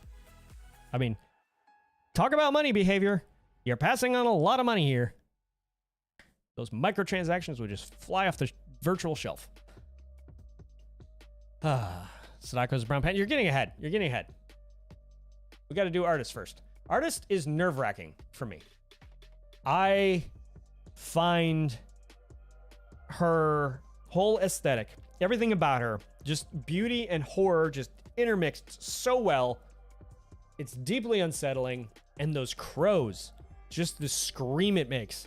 And if you didn't know, fun fact, little trivia fact, those crows, unless they've changed it, the sound cues for those crows are in the four corners of the map. So that's why when she sends them out, it sounds like she's everywhere. Because it really actually is surrounding you. It's not the crow itself making the noise, it's actual sound cues in the four corners of the map. Last I knew. And so if you're actually in one of the corners in the map when she sends off a crow, it can be horrifyingly loud. So anyways, that's just the crows themselves, everything about her, just the inky kind of bird, creepy, half human, half ink bird thing. Like, she is horrifyingly great. I love it. So I think, yeah, I think she's definitely nerve-wracking. I don't know Brown Pants. She doesn't like have those moments where I'm just absolutely horrified and terrified, like a couple others coming up, but she's definitely nerve-wracking. So, Artist is from your country. Excellent.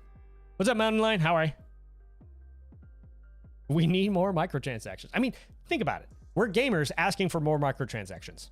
What? Come on. Give me Victor Cosmetics. Let Victor borrow Bill's sweater. That would be epic. That would be epic. You despise playing against Artist? I enjoy playing against Artist. You hate Artist? I respect it. I respect it, but yeah, I've heard that crows aren't native from Chile. So it was kind of weird that she was so, well, maybe that's the point though. Like, crows are not normal to her, so when they kind of surrounded her, that's the entity reaching out to her. Sadako, Wesker, and Dredge are brown pants? Okay, well, I don't know that I'll 100% agree there, but always respect it, but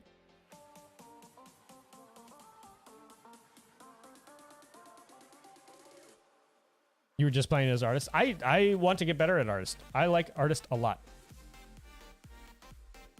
You wish she had better lore? She's just a spectator in her own story.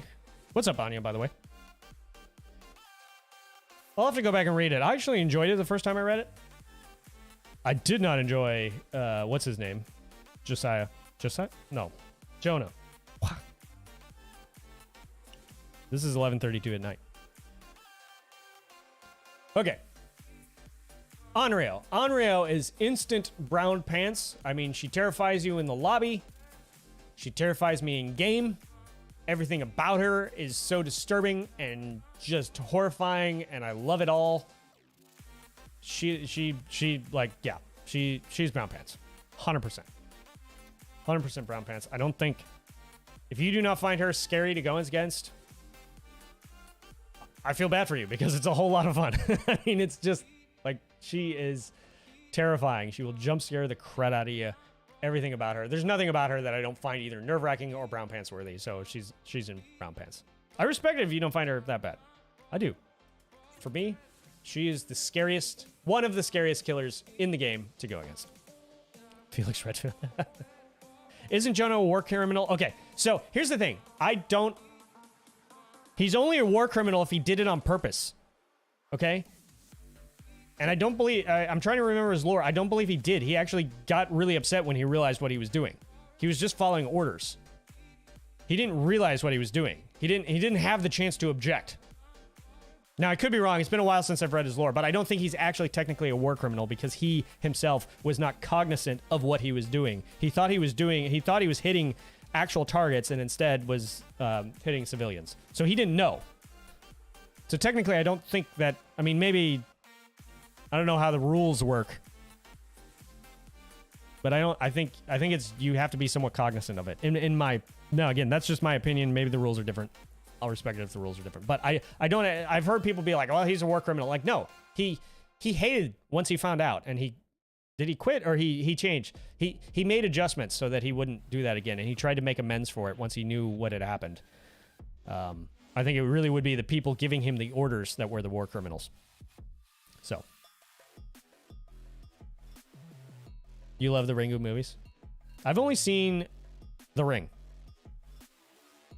I think I was in high school when it came out. That will date me. The American Ring. And it was kind of a, big hit movie. All my friends were going to see it. And like, all my friends went to see it without me. So I'm like, you know what? Whatever. I'll go by myself. So I sat in a movie theater. I mean, there were other people in the movie theater. I wasn't all by myself. But I was like alone in my own little bubble in the movie theater watching The Ring. Scared out of my mind. But I'm like, I'm man enough to sit here alone and watch this movie. Whereas when I watched The Exorcist, I was with like 5 other dudes in broad daylight in a well-lit room.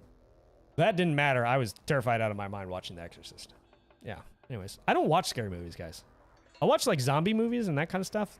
Those horror, like creature horror. I watch Alien. Alien's one of my Aliens, and Alien are 2 of my favorite movies of all time. But I don't usually do this supernatural stuff very easily. Do you guys want another story time? Okay, so I'm gonna just get into Zombieland is not true horror.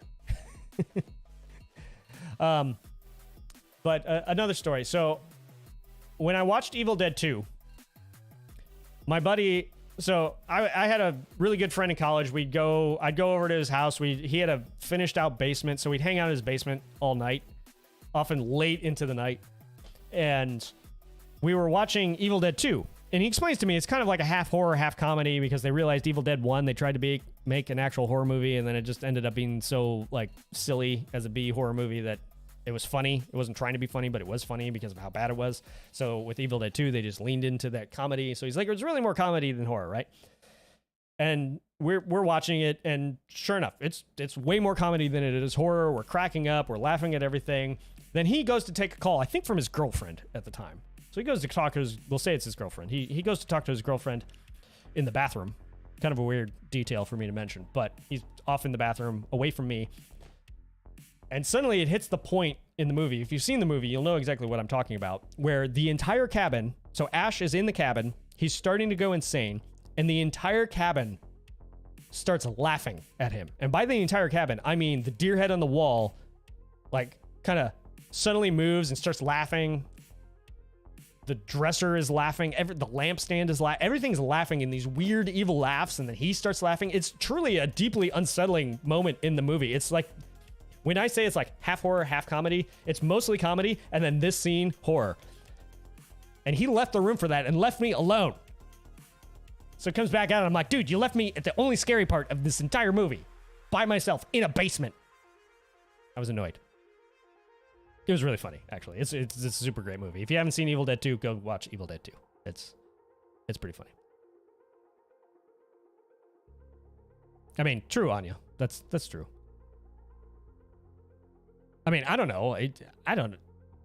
Google Maps doesn't always tell you where stuff is, but I don't know. Have I watched Halloween? No, I have not.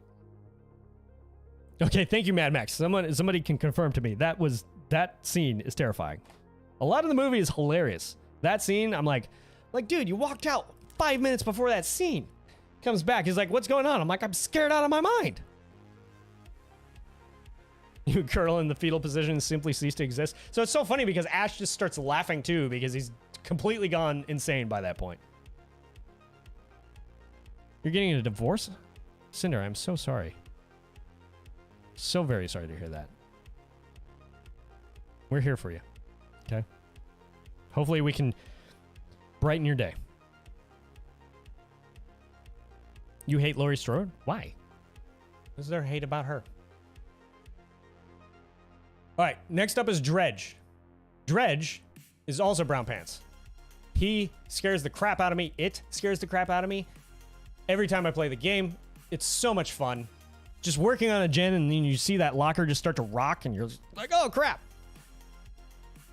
He busts out of it and just starts, yeah, Dredge is disturbing. Everything about him, all the aesthetic, I keep calling it he, I think it's actually technically an it. Anyways. The whole aesthetic, all the sound, the voices, all of it's so nerve-wracking and terrifying at the same time. I think it's There you go. You really like her, meaning Lori, I think. What would blighted Dredge look like? That's a good question. Could the Dredge be blighted? I don't know. Dredge's crowd moan scream during Nightfall scare. Yeah, and I forgot about Nightfall. Yes, of course. Nightfall. This is just... Usually I'm playing as Dredge, to be quite honest. But Nightfall is just, yeah. Turns out the lights, and you're like, this is it. Onryo and Dredge make DBD a horror game. They brought the horror back. So, I think they're both brown pants. All right, Wesker. Wesker is, to me, not scary but fun. A lot of you are saying he should be brown pants. He is not brown pants. He's not scary to me. He is not scary, but a lot of fun. A whole lot of fun to play. He's at the top of this tier. He doesn't keep me on edge. It's just epic. It's fun. Maybe I've played enough Resident Evil games. I don't know. He's not scary to me. Like, at all. It's just a lot of... He's kind of like Legion to me. It's just epic and fun and just fast paced and just... Yeah. Again, don't think in terms of S tier, A tier, B tier. Not scary but fun is not B tier. They're all good. The top 3 tiers are all good. The only bad one is not scary, not fun. So this isn't how much fun I find him to go against. That would be a completely different tier list. In fact, I've done that tier list. I'm pretty sure. Yeah, I love Wesker too. He's a lot of fun. I don't care that I go against a lot of Weskers. It's fun. You want a Wesker jacket? He's got a cool jacket, that's for sure. Not scary, just awesome. Yeah, maybe there you go. Yeah, not scary, just awesome. All right, Knight. Knight is nerve-wracking. His minions are frightening. Like, they are creepy. He is creepy. Just the... as he moves. Just the stomping. That was my very poor impression of it, but... He is nerve-wracking to me. Everything about him.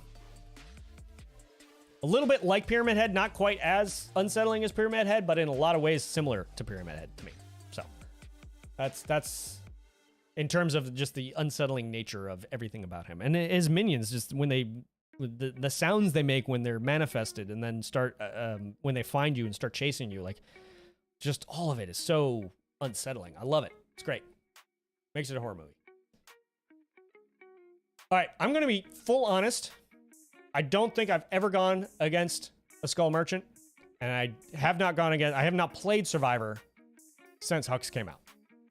So I don't know that I can truly rate these last two, but I will tell you what I think I have played both of them. I've played as both of them several times. I have not played against... I don't think I've played a Skull Merchant. Maybe I have played against the Skull Merchant. I can't remember. I don't think I have. Well, if I have, I guess I should make another tier list of unmemorable. Because apparently I can't remember. I've definitely played Azure several times. Anywho, all that to say, I'm going to tell you where I think they would go. Because I don't think any of them... I don't think either of them are scary? I don't think... Words are hard. I don't think either of them are scary. I think they're both... I don't even think they're unnerving. I would put... I'm guessing here. I'm guessing I would put them here. Because I do think I know a lot of people don't find her fun to play against. What do you guys think about the new killer? Singularity. Hux. I think he's pretty fun to play as. And I imagine he's pretty fun to go against. So I'm gonna tentatively put them there. Admitting full on, I really shouldn't be rating them at all because I haven't played against either of them. Bump Skull Merchant now, down. She's meh. I get a lot of people don't like her. But a lot of people are saying she's fun too. It seems pretty split.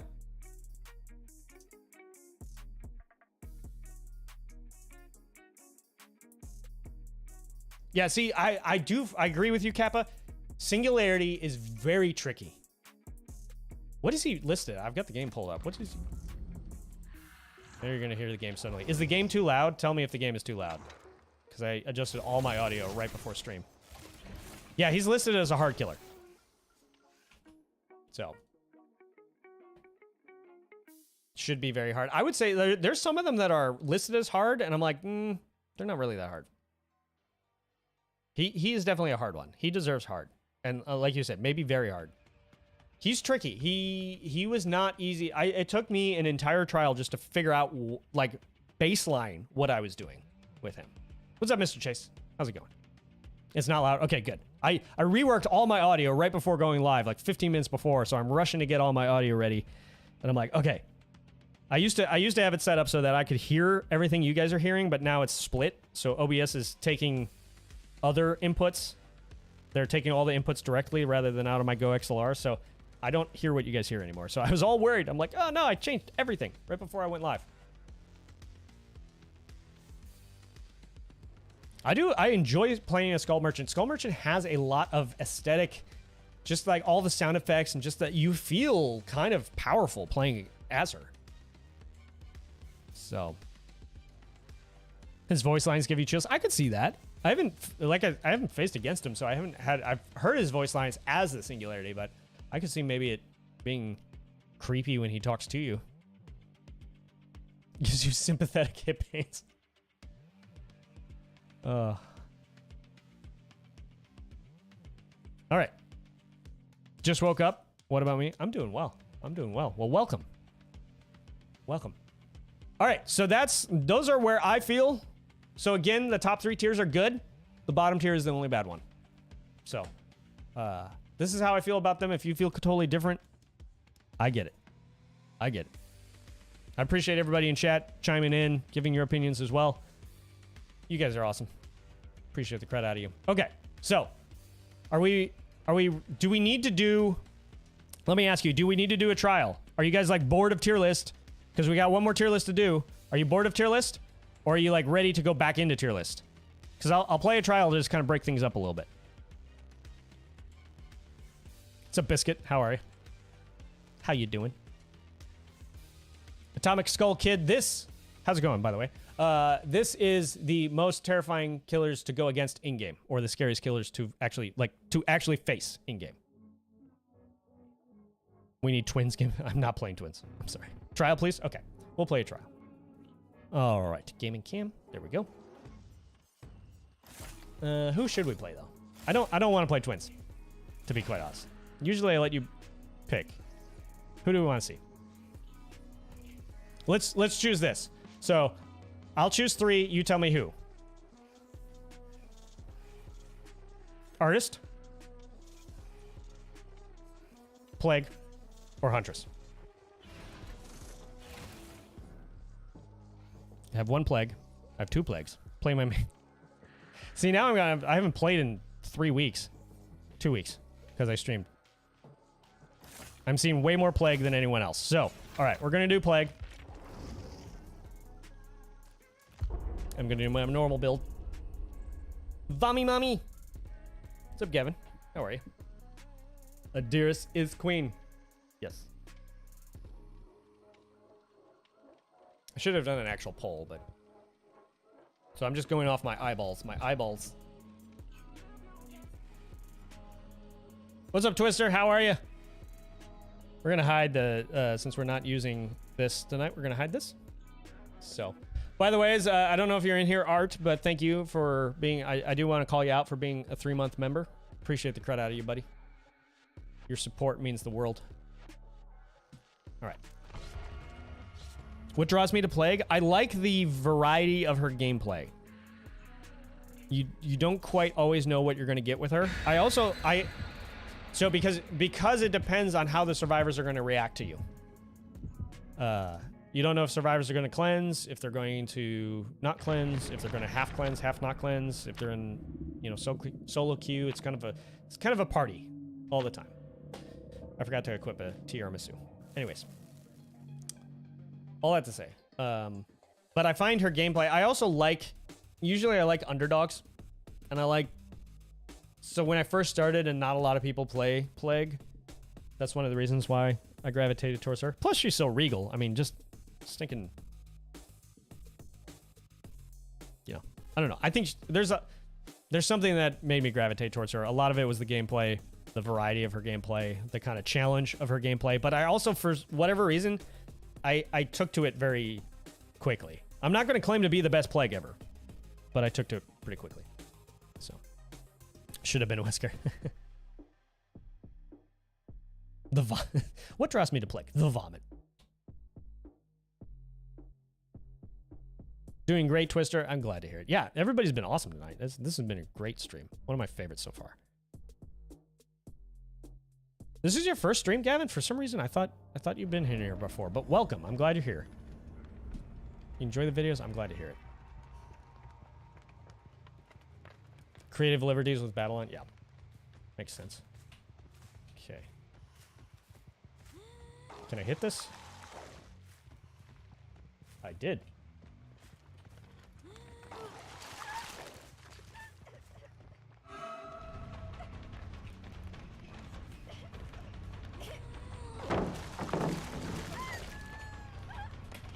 Break that. She's got a good... This is also your first stream. Glad to be here. Well, thank you for being here. I appreciate the credit out of you. I had already hit that one. Okay, I'm going to let her cook. Oh, she's already...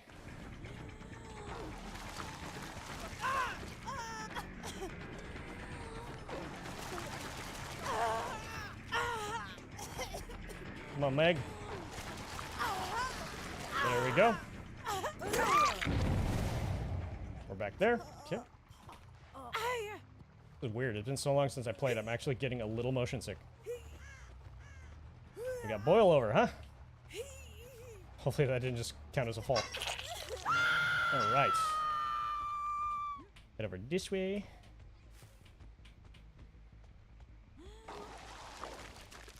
Bomb it there. Plague should get her own chase music. I agree. I will admit, I'm a little fearful because the new chase musics I haven't really liked. There was somebody over here. Apparently I hit that window too. I'm a little fearful that she's going to get chase music soon and I'm not going to like it, but because I think it could be so freaking epic. It would be absolutely legendary. I didn't get it. Came up short.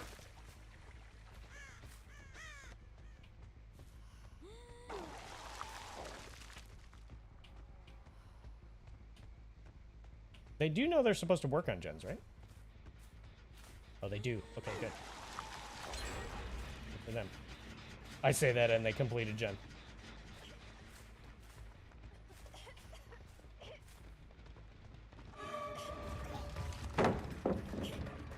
Get this out of the way.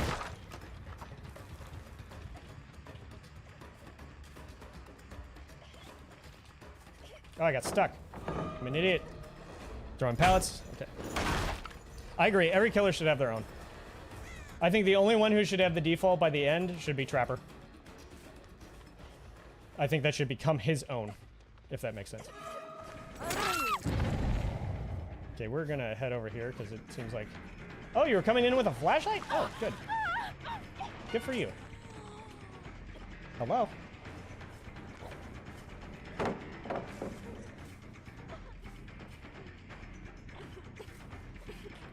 And pick up right next to the wall. And we'll go over here. There we go. Kind of got to get this rolling here.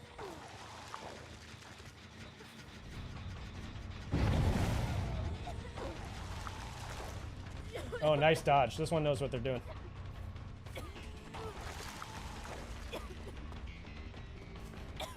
Drop it, drop it, drop it. There you go. Thank you. Where'd you go? There you are. I don't know that I want to chase you. You seem to be definitely the strongest on the team. Oh, jeez. Good. Good job. She's the only one that's not exposed. This team knows what they're doing. They're choosing to... Oh, now she gets exposed. Huh. That's funny. I guess they're now cleansing. Okay. There we go. And we got somebody in there. Gonna go give this a check.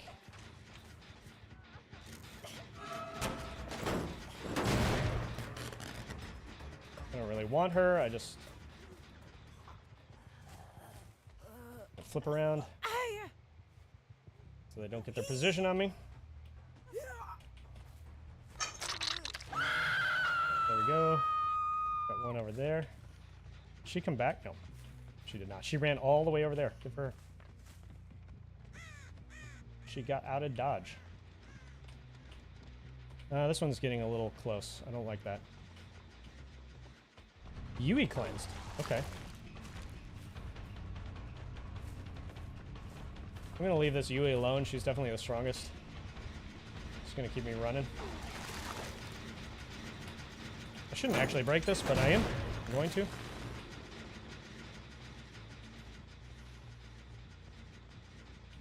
Okay, we're coming back over here. Oh, she got on that gen.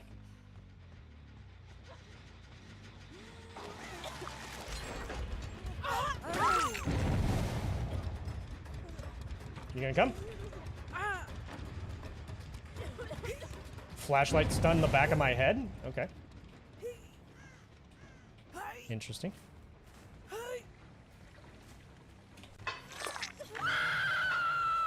Okay. And we're on that gen. Okay. Fresh scratch marks too. Keep these infected.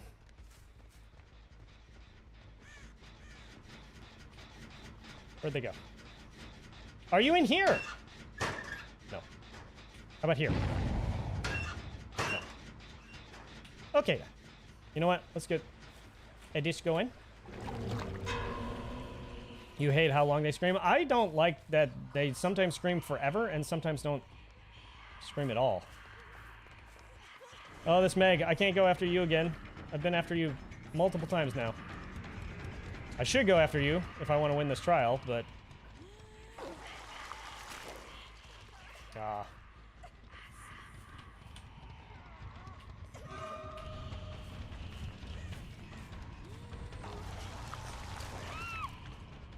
I was gonna say.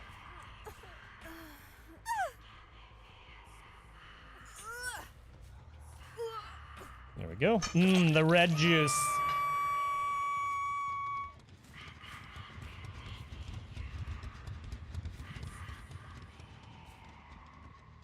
Can I make it there in time? I don't think I will.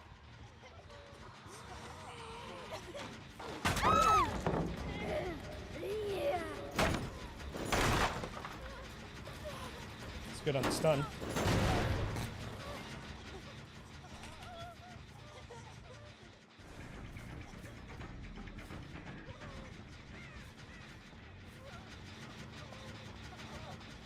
She's right there.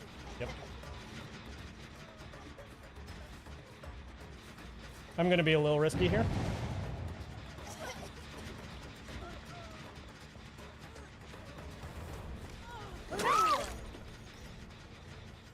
And so she doesn't get picked up.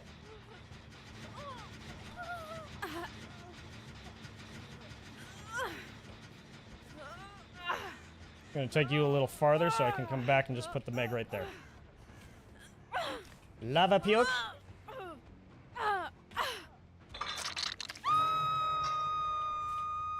Oh, somebody got to her.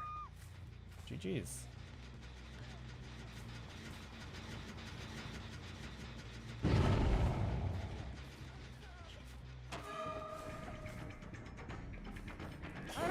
Oh, dang.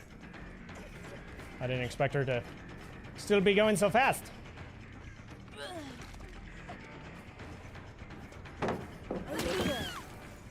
Supposed to pay attention to which side I run. They were quick on the gens. GG's them. Oh no! Adrenaline! Well done. GG's. I got stuck on logs.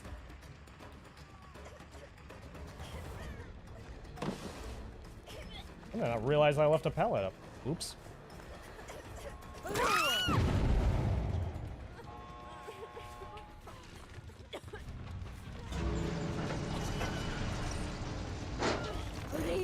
No, just missed.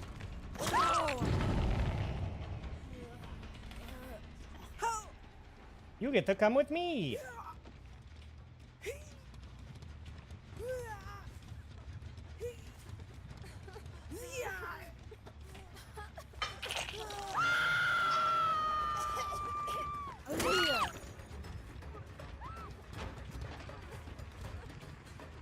You better run. You'll best run. Ah.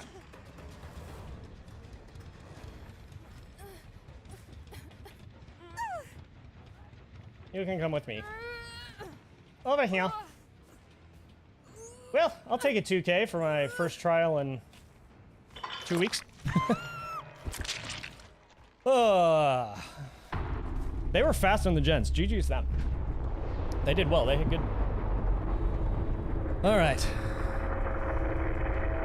Nick, yes, that is a fun fact about Plague. If you cancel her power, she will swallow it.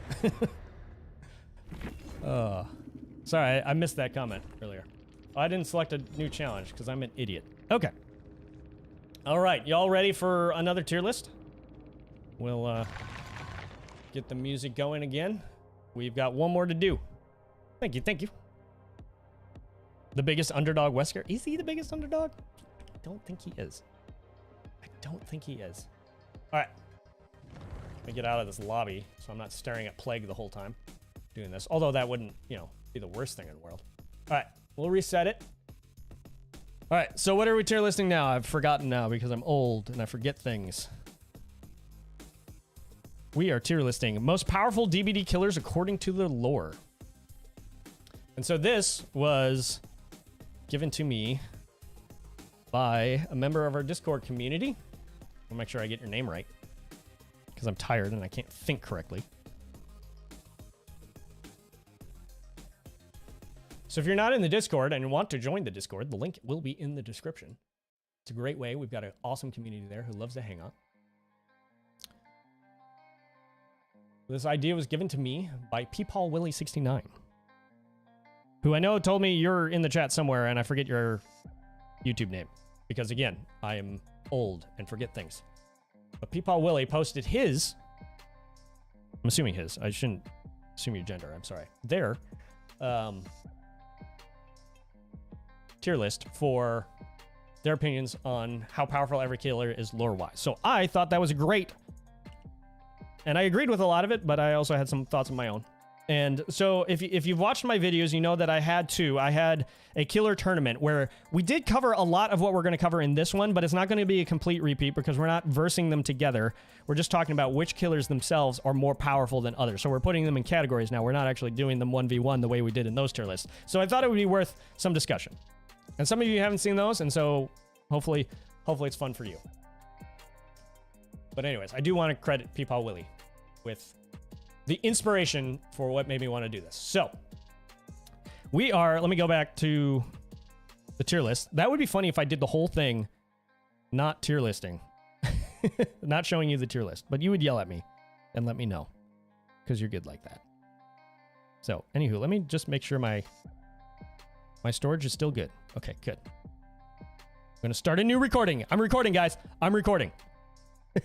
Unlike the first one where I had to go back and start over. Okay, so this is how powerful are they lore-wise. So this is not strongest killers in terms of potency in-game. We're talking in the world, the realm of DBD. How powerful are they? And I have thoughts. And I have a lot of thoughts. And I would love to hear some thoughts from you as well. So, starting off with Trapper. How powerful is he in the world of DBD? Yeah, I'm going to start him in B. I might tweak some of these thoughts. Like, I'm going to start him in B, but compared to where I put other people, I might have to move him down. I don't think he's A. I don't think he's S, based on who I already know I'm going to put in those tiers. But I'm going to start him in B, because he is tanky. Like, he is very powerful. Like, if you just watch the intro, like the normal intro, I think is the 2017 trailer intro to DBD, he's hulking and massive and immensely strong.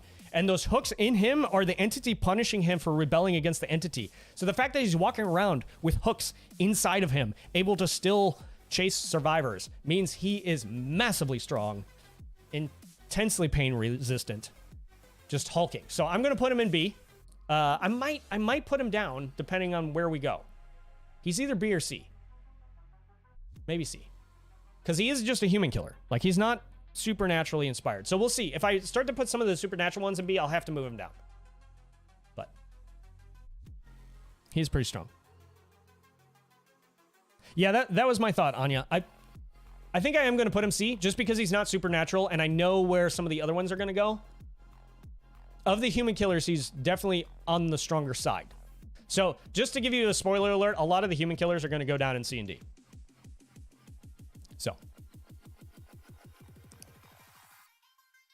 So I think he's... Oh yeah, Carter, it was you. Sorry. I remember you told me that at the start. I just couldn't remember who told me that. So, all right. So, yeah, I think I'm going to put him in C. I think he's C tier. I'm comfortable with that one for now. He's on the higher end of the human strength. So, seems like you guys are mostly agreeing. Why isn't Nia on the list? As far as the non-supernaturals go, he's very strong. Yeah. All right.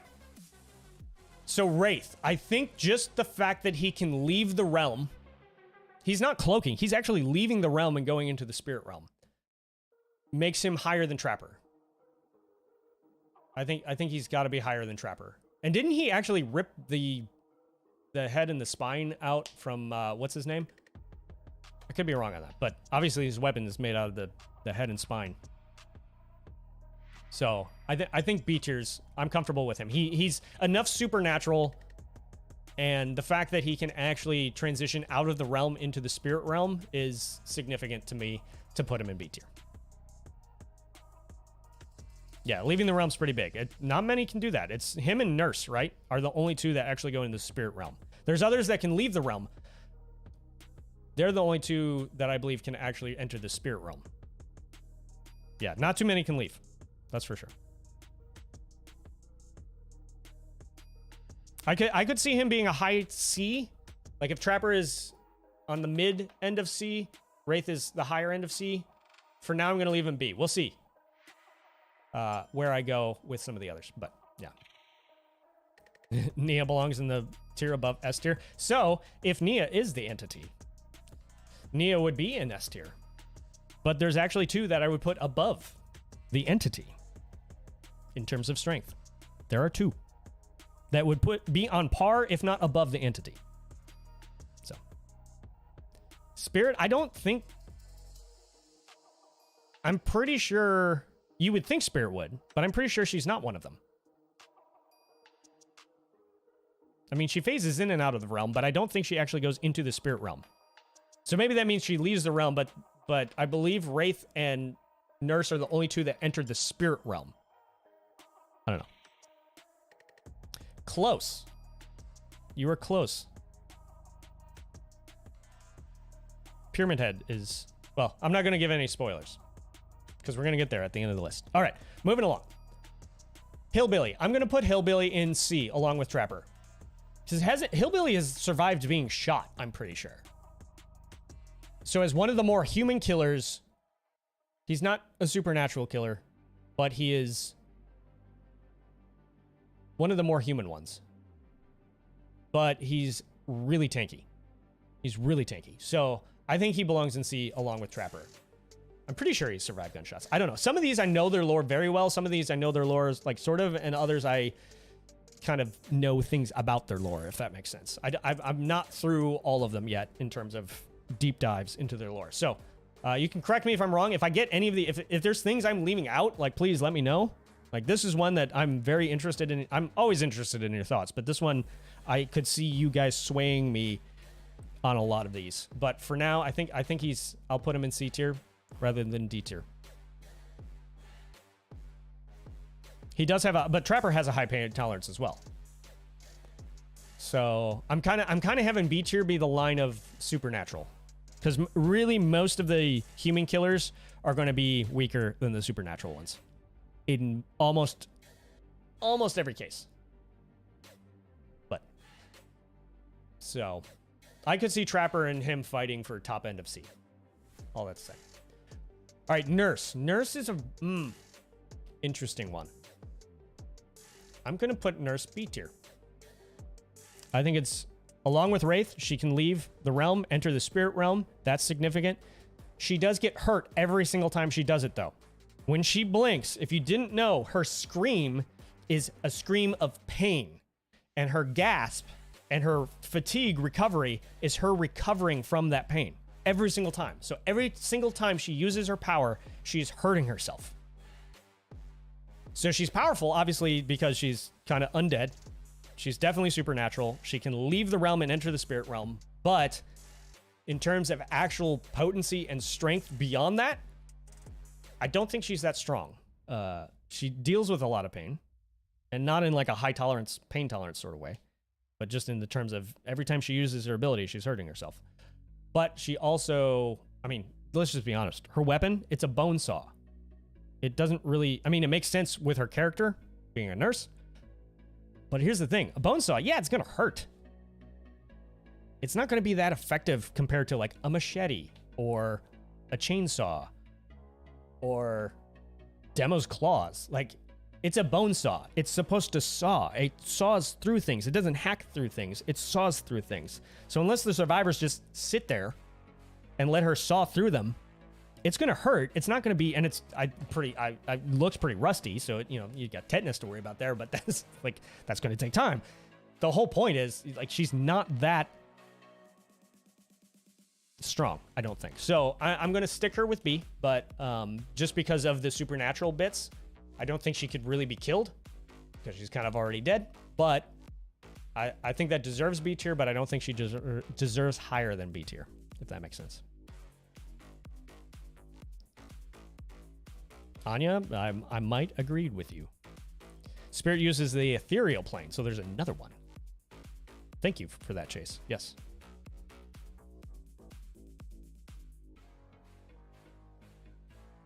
You put her in A because I respect you putting her in A. I respect that. I don't feel comfortable. I know who I'm going to put. I know some of the ones I'm going to put in A and some of the ones I'm going to put in S. So I've got to put her under those.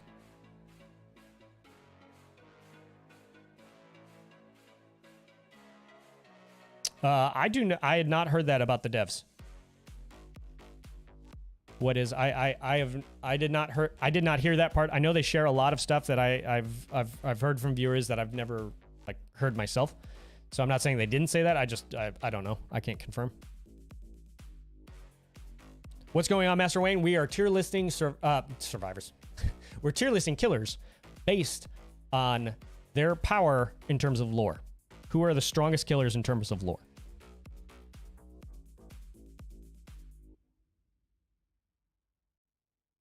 Yeah, she's definitely not tier of Pyramid Head. I just don't think her weapon is that strong either.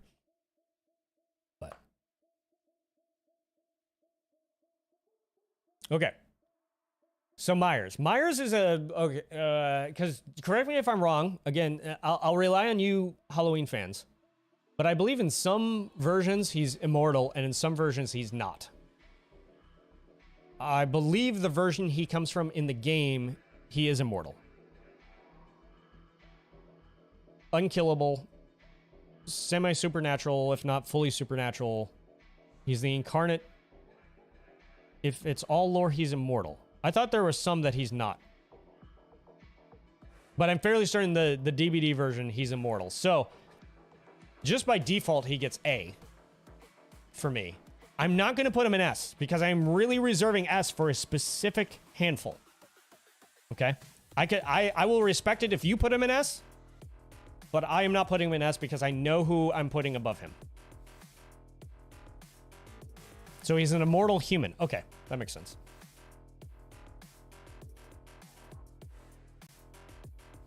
If it's based on lore, wouldn't the nurse be farther down since her power is entity given? So I'm counting it as they exist in DBD. So given by the entity, they're still powerful, even if the entity has given them their power, if that makes sense. So yes, the entity may have given her power, but she is B tier powerful in terms of, it's not them entering the realm, it's who they are in the realm, in the game lore. So also that, we're going to rank Nemesis in terms of DBD lore because he is actually nerfed in DBD is my understanding. Okay, so we're ranking them within the context of DBD. Not in terms of Resident Evil lore. Like, we will factor in lore from outside, but not when it contradicts what's in DBD, because they do have to change some things to get them into DBD. Is this going to be a YouTube video? Yes.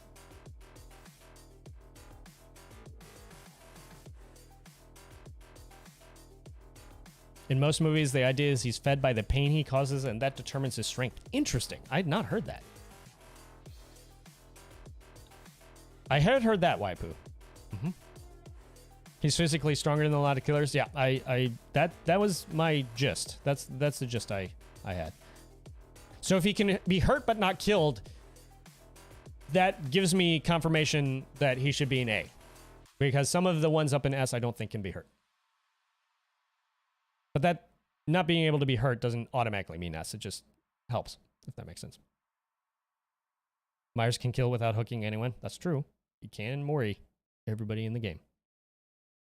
The cats commandeered your lap. Hey, that sounds like a good problem to have.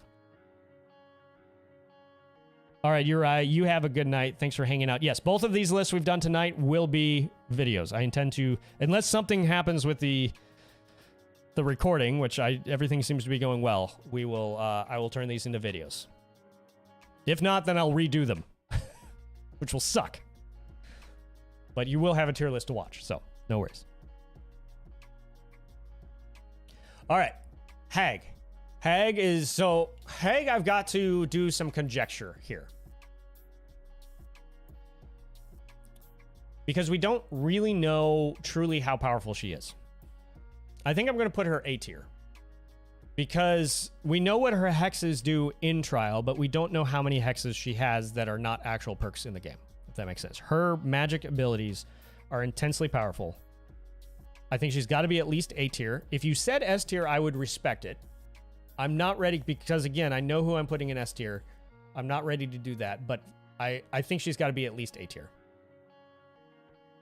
Yeah, a solid minimum A tier. Is it already midnight? Yes, it is. If you're Central Daylight Time, it's midnight. If you shot her, she'd die. Well, I mean, she's kind of already dead, is the thing. She's a bit undead. It's only 10 for you. Excellent. Hello to Pacific time. I agree with you, Carter, but her magic is just so strong.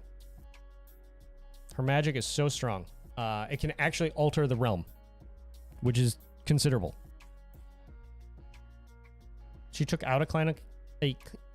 Wow, words are hard. Dang it. She also took out a clan of cannibals. She did, didn't she?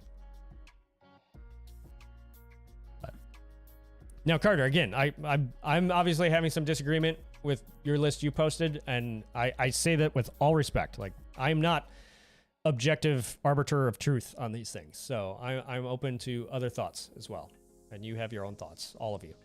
This is great. Great conversation so far. All right, Doctor. Okay, this one. Let me start him in C, and let me talk it out. Because he is technically one of the more human killers, but he's obviously got an extremely, extremely high pain tolerance. And he doesn't have like supernatural ability, but he's got that EMP, or not EMP, but the Tesla ability. I'm tempted to put him in B, but I'm not quite there yet. I think I'm going to put him in C for now because he is still, ultimately, at the end of the day, a very messed up human, but just a human.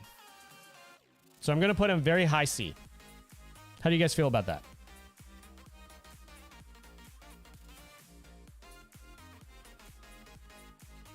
This is true, Anya. Yes, somebody could be strong without being tough. Is it entity granted? I didn't know that. He was arrested pretty easily, but also took out a whole class. Well, also keep in mind they're buffed when they come. Most of them are buffed. Some of them are nerfed, but most of them are buffed when they come into the realm.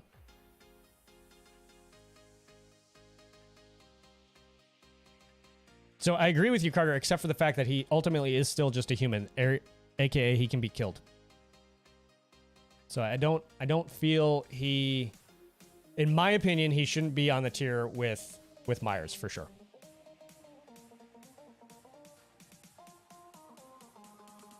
You see what I mean? Well, and that's the fun of these. Like a lot of my thoughts, like I have very developed thoughts on this because I did those 2 videos on the Survivor tournament where I had you guys vote on who would win 1v1, and then I made comments on it, and then people commented on that, and I would talk to people in the comments, and we had a whole lot of really great discussion, and I was challenged in a lot of my thinking. So I've developed these thoughts pretty strongly on some of these. On Doctor, not so strong, but on some of them, very strong. He can go B. So I'm tempted to put him B. I'm not going to do it yet. I feel like C is a good home for him for now. But maybe not a good home. It's an okay home. All right. What is you sleep well. Please go to bed. Thank you for hanging out so long. And hope you get some good sleep, good rest, and you'll be able to watch the end of this later on. So, all right, Huntress. Okay, I might talk myself into putting Dr. B because I want to put Huntress B, but I don't think I can. She's a high C as well. To me, I almost feel like this line, there has to be something supernatural to bump you above this line. She is immensely tough as a human being. Like she, as one of the human killers, she is one of the toughest, if not the toughest. You go read her lore, she's utterly terrifying. A lot of people she has the mind of a child. Not really. She has the logical, well, I shouldn't even say that. She has the communication ability of a child. She has the kind of, I guess, the book sense of a child.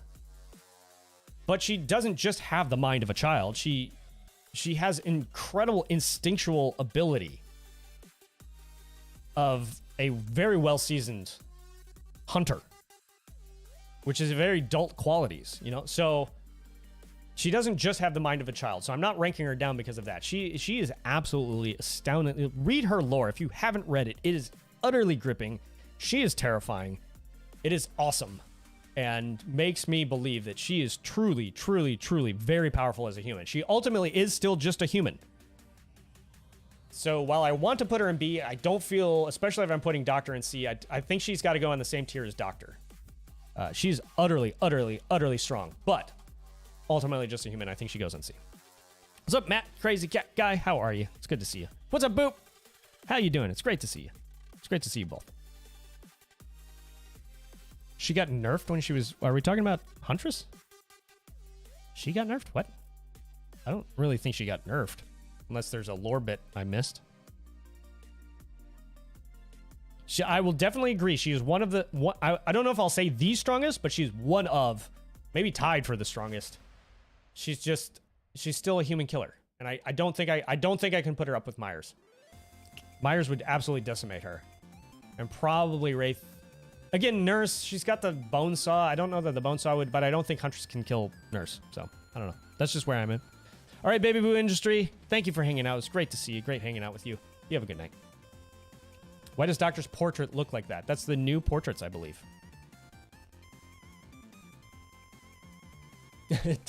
Deathslinger for Mr. X? Where is he? Oh, he does kind of look like Mr. X. Yeah. All right, Bubba. Bubba is our first D tier. I'm sorry for Bubba lovers. Bubba is... I mean, he's...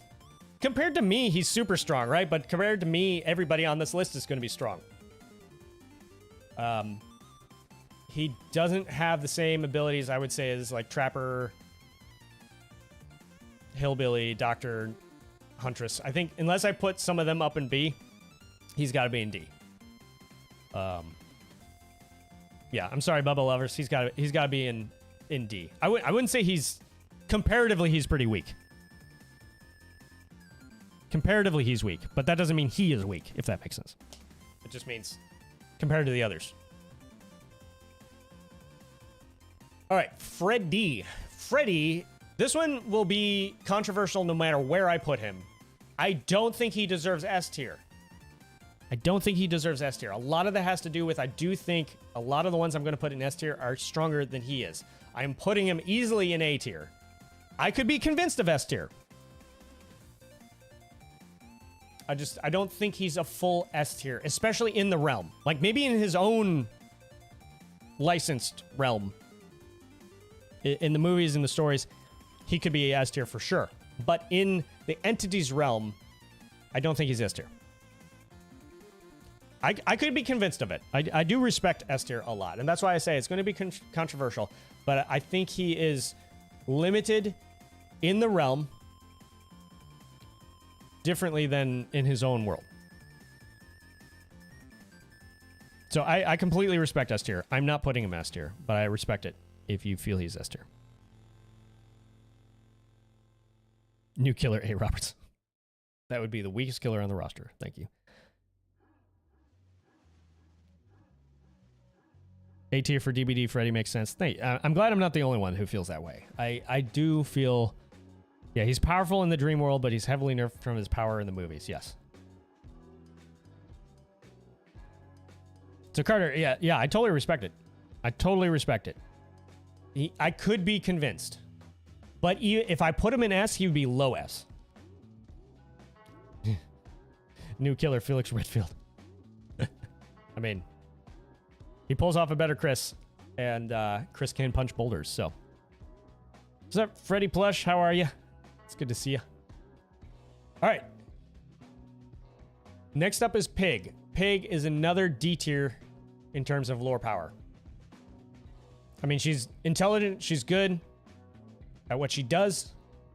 She's just not strong. Lore-wise, any of the ones in C tier would take her out. She's a human character, so pretty much that almost automatically means she'll be C or D tier. But of the human killers, she's one of the weaker ones. I mean, put me against her, no. But of the humans, she's one of the weaker ones. She's D tier. Agreed. New killer, Baldwin.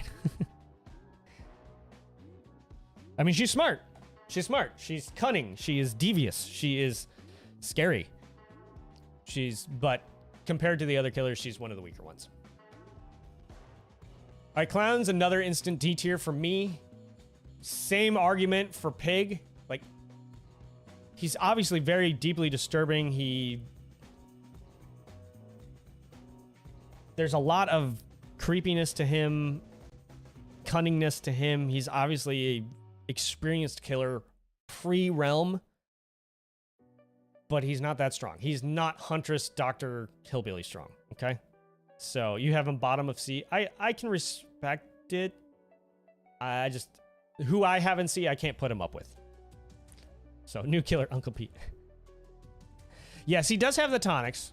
He does have the tonics, which are an edge. And maybe would probably put him above like Bubba or Pig. But Huntress would just chop him to bits if they ever went 1v1.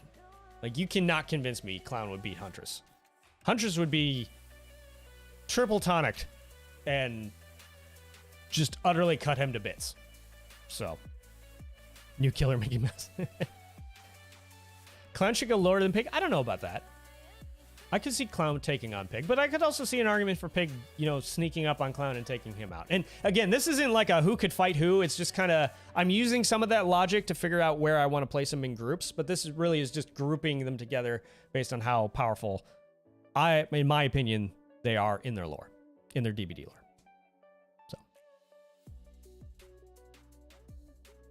Hunters with no Selden tonic.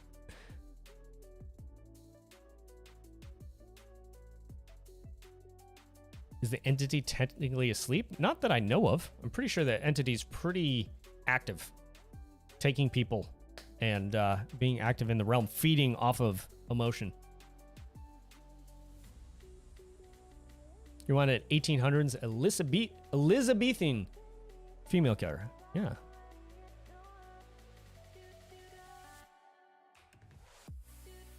Yeah. See, Anya? Yeah. Yeah. So this is not a 1v1. This is not who could beat who. Although I am going to kind of use some of that logic. That's not what we're tier listing. We're tier listing their raw power lore-wise. So. Spirit. Spirit to me is an instant A tier. Well, I say that. I'm going to reconsider. Going to analyze that. She can go in the ethereal realm, so she's at least B tier. But I think she's more powerful, in my opinion, more potent than Nurse and Wraith. So I'm putting her A tier. She's probably lower than Freddy. Maybe on par or lower than Hag. I would probably put her lower than Myers in that tier, in that group. But she is very powerful in her own right and can leave the realm and go to the ethereal plane, can, manifest a freaking katana. So she's got the rage. Yeah, I think she's definitely more powerful than who I have in B tier now, so I'm comfortable with her in A tier. The lower half of A tier, but A tier. New killer, toxic gossip train. New killer, endgame chat. Okay.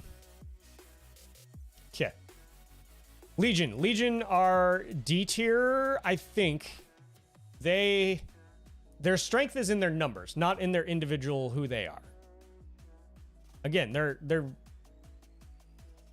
strong people. They're obviously experienced killers by the time they get into the realm, but they are just humans. Their strength is in their main strength is in their numbers. That's why I'm tempted. Because we're talking lore again. So lore, it's the whole group, right? We're not just talking gameplay where you can only have one because 4 of them would be too OP. And a little bit too much to manage. That would be like twins times 2. All that to say. If we're talking lore, though, it's the whole Legion. And the whole Legion would have strength in numbers. So that's why I'm tempted to put... I feel like they're stronger than the other 3 in D tier. But I still think Huntress would cut them all down. They wouldn't stand a chance against Huntress. If Russian and German soldiers teaming up together against her couldn't defeat her and she just would pick them off one by one, she's going to destroy the Legion. So Doctor would just shock them all like crud and Hillbilly would run them all over, and I could just imagine them trying to get at Trapper and him just standing there going like, what are you doing? And then they just step in his traps and he's like, okay, that was easy. So I think Legion belongs in D tier. But with who's in D tier right now, they're atop the D tier because of their strength in numbers. You think Legion is the toxic survivors?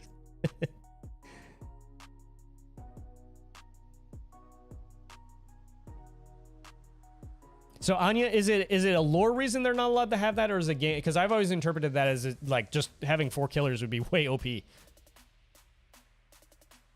Is there an actual lore, like a documented lore thing, that says that the entity doesn't allow them to have all 4? Because if that's the case, then I would actually even change what I was saying and make them lower D tier. Yeah, they're not stronger than the people in C tier for sure. How salty each character would be if they played the game. That's actually kind of a funny... That's a funny idea.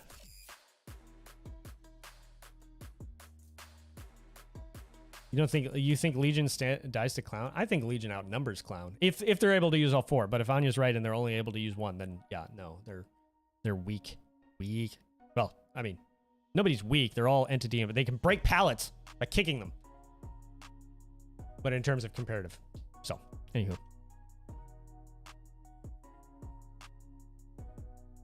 All right. Night exists. Yeah, right. If I could put 3 licenses in the game, what would it be? Alien, Predator. I made a video on this. Go watch that video. But my initial thoughts are Alien for sure, Predator, and I would love Evil Within. I would love A Quiet Place. I would love some sort of... I want some sort of zombie chapter. I argued for 28 Days Later. It's way too niche to ever come to the game. But I think it would make a very interesting concept. BioShock, yes, very good. New tier list killer powers. I did that one, didn't I? Pretty sure I did that one.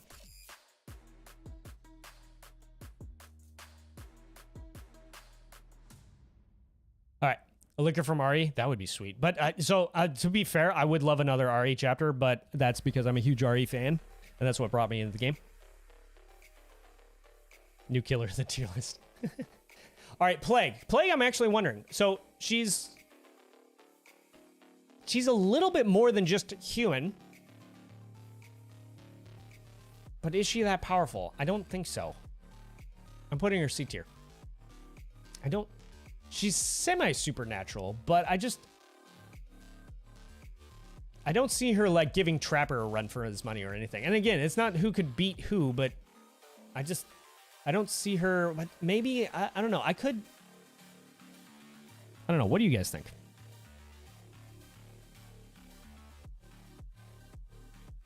Plague is well and truly out of her prime. I mean, that's fair. You feel like Huntress would win against Plague? Yeah. I think she would give him a run for their money. I mean, she is semi-supernatural because she's sort of half dead, half undead, infected. She's got the corrupt purge. Okay, so now she's got the corrupt purge. The corrupt purge is like boiling. Could do a lot of damage.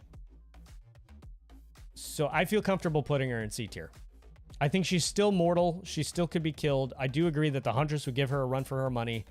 Would maybe even be victorious. And again, that's not what we're focused on. But I think, yeah, C tier. I'm comfortable with C tier. Huntress would beat her up. Would definitely beat her up, for sure. You put Plague B tier? See, the Corrupt Purge is so strong. But again, I don't necessarily see it as strong as someone who's literally undead or can actually leave the realm. Yeah, I'm hoping for more skins for the RE characters. If they can't bring another RE chapter for a while, because it's not fair that there's some licenses not in the game and RE already has 2. So to bring a 3rd to the game would be a little ridiculous, but I hope to bring more skins, because, I mean, they should want to print money, and those Resident Evil skins print money for them, I imagine. It also hurts her? I actually didn't know that.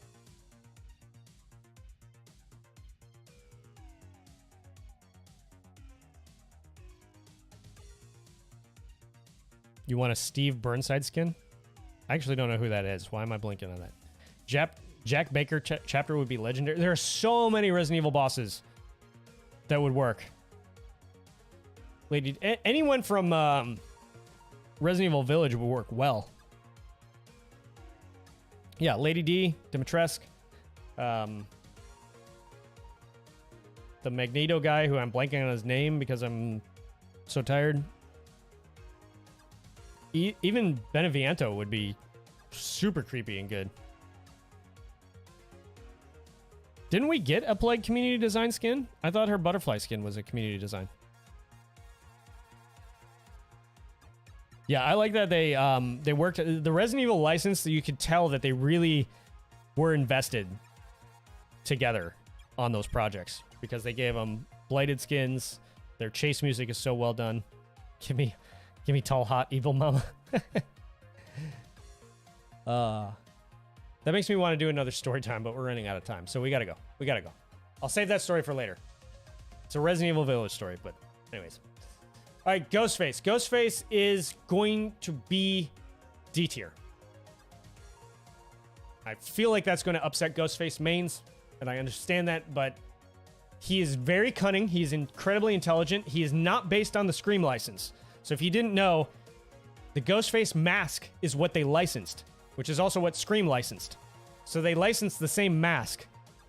But Ghostface is not, even though they have several nods to the movies, he is not from the movies. He is not one of the dopey movie, like the killers in Scream are always making mistakes. They're kind of very proud and very just kind of over ambitious and make a lot of mistakes and goof up. And That's not Ghostface. He's very cunning, very intelligent, he stalks his prey. He knows what he's doing. He is not a dummy by any means.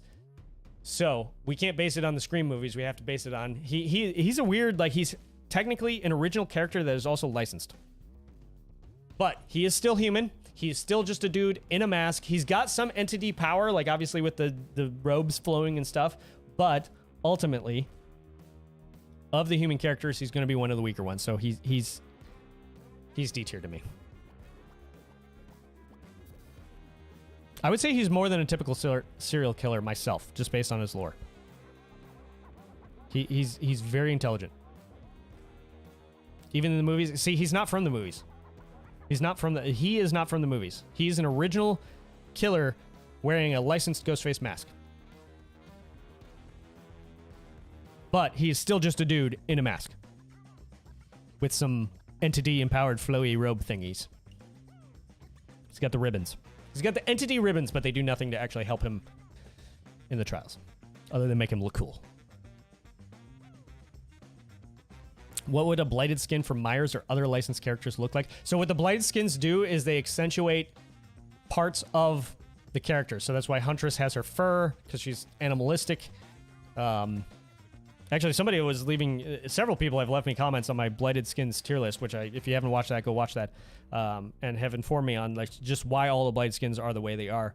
A cool detail about Wesker's blighted skin is he injected himself or subjected himself to the injection because he was curious how the ARoberts virus would interact with it and try to keep it under control. And so the reason why he is not that infected, why he's not that affected, why he still looks basically like just a semi-blighted Wesker, is because the virus he has in him is keeping the blighted serum under control. So it's a cool little detail. Anyways. All blighted skins are S tier. I didn't rate them all S tier. One, that would be a very boring tier list, and two, and I would get yelled at in the comments for not being critical enough, because I've been yelled at in the comics before for not being critical enough. Yeah, see, Ghostface, even if it was all four of them at the same, even if Legion win against Ghostface, I still go Ghostface, because they're not going to find him. They're a band of teenagers. They're a gang. They're tough. They're thugs. But Ghostface is going to stalk them one by one, pick them off one by one. He's going to do a Huntress to them. He's just not as strong as Huntress. I shall release ARoberts. I haven't played Resident Evil 5. Honestly, I'm a huge Resident Evil fan, but to my shame, I have not played 5, so I have actually no idea if I'm saying that right or not. You think Demo is definitely B or A? Or maybe even S. So I'm not going S with Demo. I'm going B tier with Demo. Minimum B tier. Okay. I could be convinced of A tier, but here's the thing. Demo can be killed. Demo is technically, I mean, he's supernatural to us, but he's more of a creature than he is like... He's more of a creature than a ghost. Or a spirit. Or something immortal. He's not immortal. He's not magic empowered. He doesn't have the nightmare realm. He's not able to leave. I guess technically he's traversing the upside down, so he is technically able to leave the realm, right? Or is it just the upside down of the realm? Does the realm now have an upside down when Demo's in it and he traverses the realms upside down? That's a great question. I don't know. I'm sure somebody can let me know. But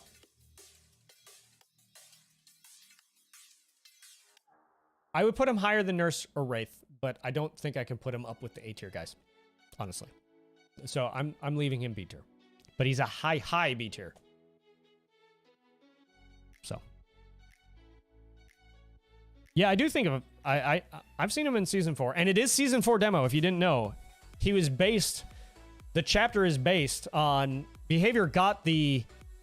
Behavior got to see Season 3 demo before Season 3 was released. And the Season 3 demo is teased at the end of the season, which becomes Season 4 demo.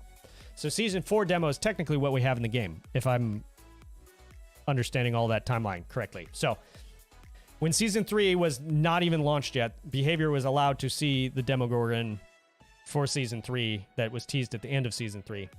And they based this demo on that demo. So That demo was super tough. Now, is that demo super tough because it's a different demo than Season 1 demo? Or is it the fact that they just had a bigger budget and could CGI it and make it look a whole lot tougher?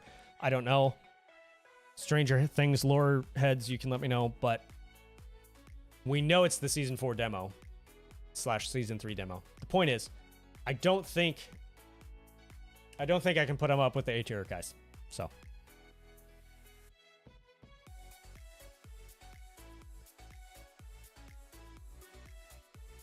elaborating on things that are supposed to be... Yeah, I get you.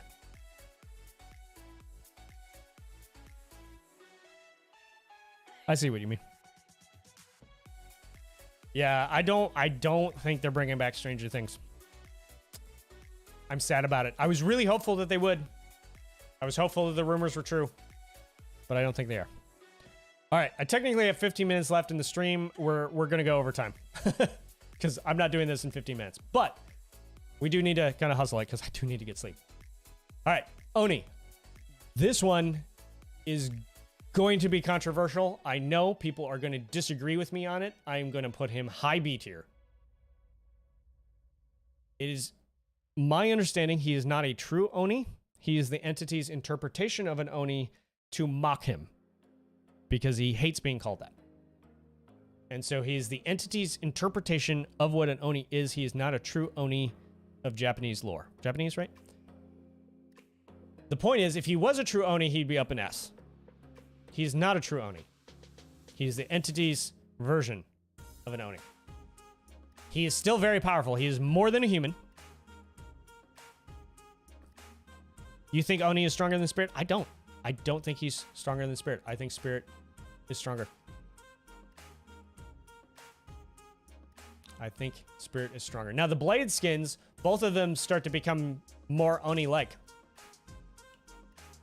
But I think her rage trumps his rage. His rage does make him powerful. I will not put him in S. I refuse to put him in S. He's not a true Oni.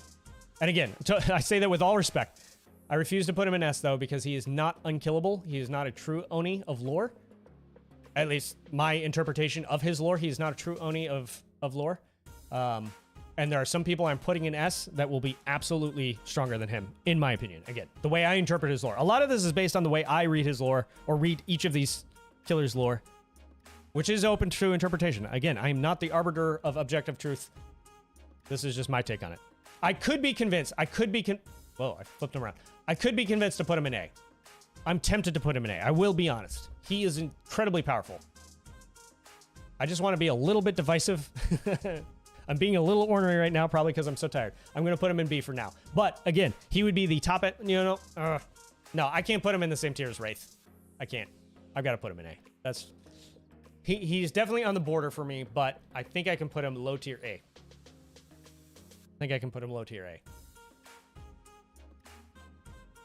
Yeah, I'm more comfortable with that.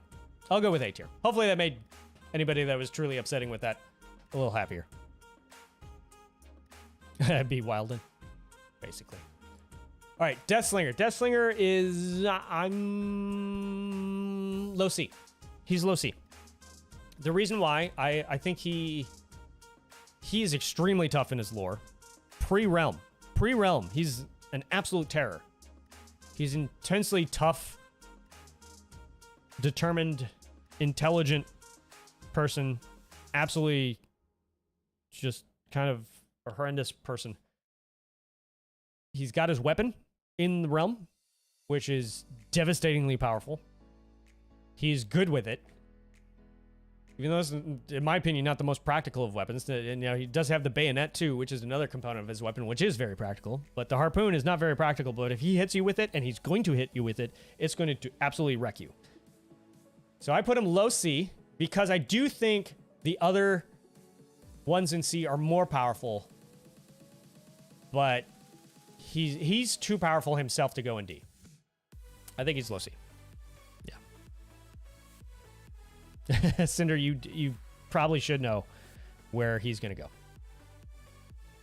Yeah, he is possibly undead. That's true. Yeah, with a yeah, he's got that brace on, and yet he's still very potent. Hi, Lando. What's up? We are tier listing how powerful each of the killers are based on their lore. So not actual gameplay, but lore. We sort of did a version with this with a one-on-one tournament, a community tournament, but this is slightly different than that.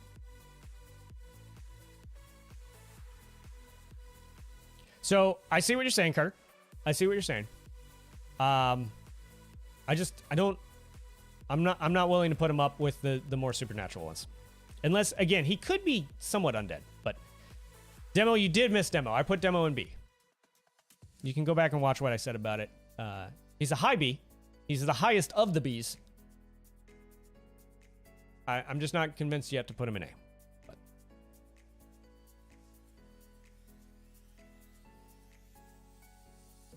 I don't think the entity is being asleep, but that's a very interesting thought. If the entity was asleep, could Freddy enter their dreams?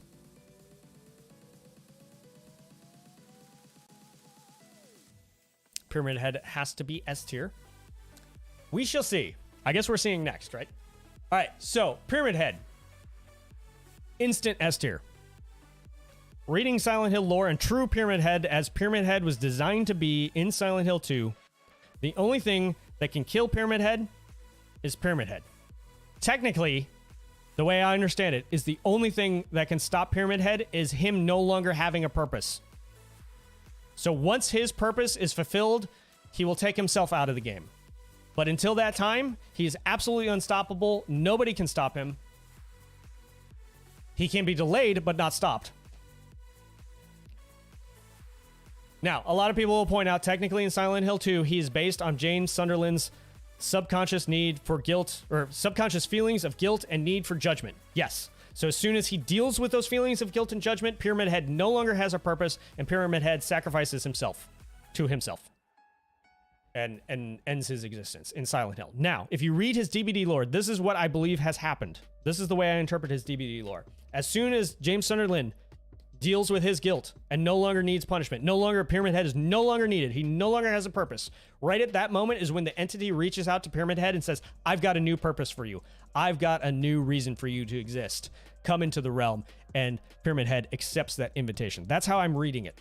Okay, I could be wrong, but that's how I'm reading it, is that essentially at the point that Pyramid Head no longer had a purpose and was ready to just go into non-existence, the entity reaches out and says, I have a new purpose for you, and that purpose is not based on the survivor's feeling of guilt anymore. It is just based on dishing out punishment. And Pyramid Head accepts this purpose, and Pyramid Head exists in the realm serving this purpose. But here's the thing. I do believe that Pyramid Head is more powerful than the entity. Pyramid Head, to me, is one of the highest, if not the highest, in terms of power in all of the realm.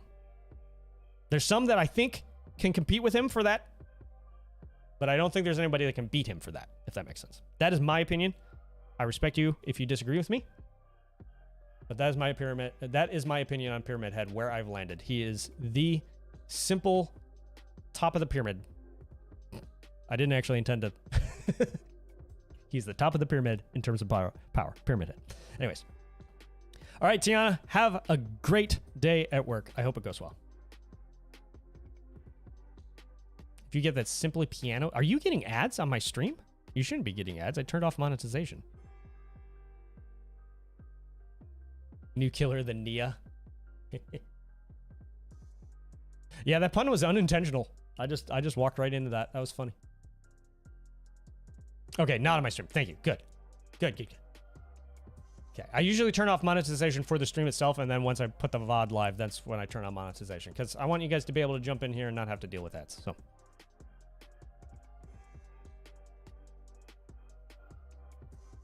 I see what you're saying, Lando. I see what you're saying. I'm putting him... Okay. I'm putting Blight A tier. I don't think he belongs with the S tier, to be quite honest. He's probably top of A tier. Because I kind of see... I kind of see the breakpoint. This is what I'm kind of conceiving of. The breakpoint between A and S tier are those that actually are potentially as powerful, if not more powerful, than the entity. Blight is pretty stinking powerful, and he's pretty close to that line. So I will put him atop the A tier. I'm not ready to put him S tier yet, just because of who I know is going into S tier. Maybe you could convince me he's low S tier. but he's not up there with Pyramid Head, in my mind. Why isn't Ash a killer? Because he's a good guy. Or he's at least an anti-hero. New killer Vittoria. If he got possessed, oh, I would like to see that. But he got bamboozled by most of the killers? Who? Blight? Blight tracked down, like, was able to infect most of the killers.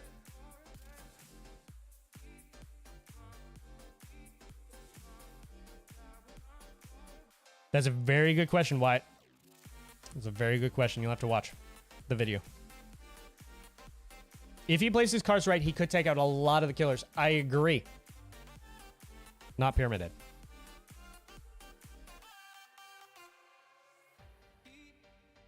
That is also true, Anya. You're making a great point. Blight has experienced some degradation on his mind. That is true. What did you say, Nick? I'm sorry, I missed it. Okay, so here's the thing, Gavin, about infecting them with... So, yes, you make a good point that Blight has infected a lot of the killers, like Oni, the spirit. He's infected a lot of them with his Blighted Serum. Here's the thing, though. I don't think that automatically means that he beat them. He's quick. He is fast. He could run up to them, ambush them, inject them, and run away. And technically, he hasn't defeated them. He's made them more powerful. So a Blighted Oni is more powerful than normal Oni. Like, he didn't beat Oni. He made Oni more powerful.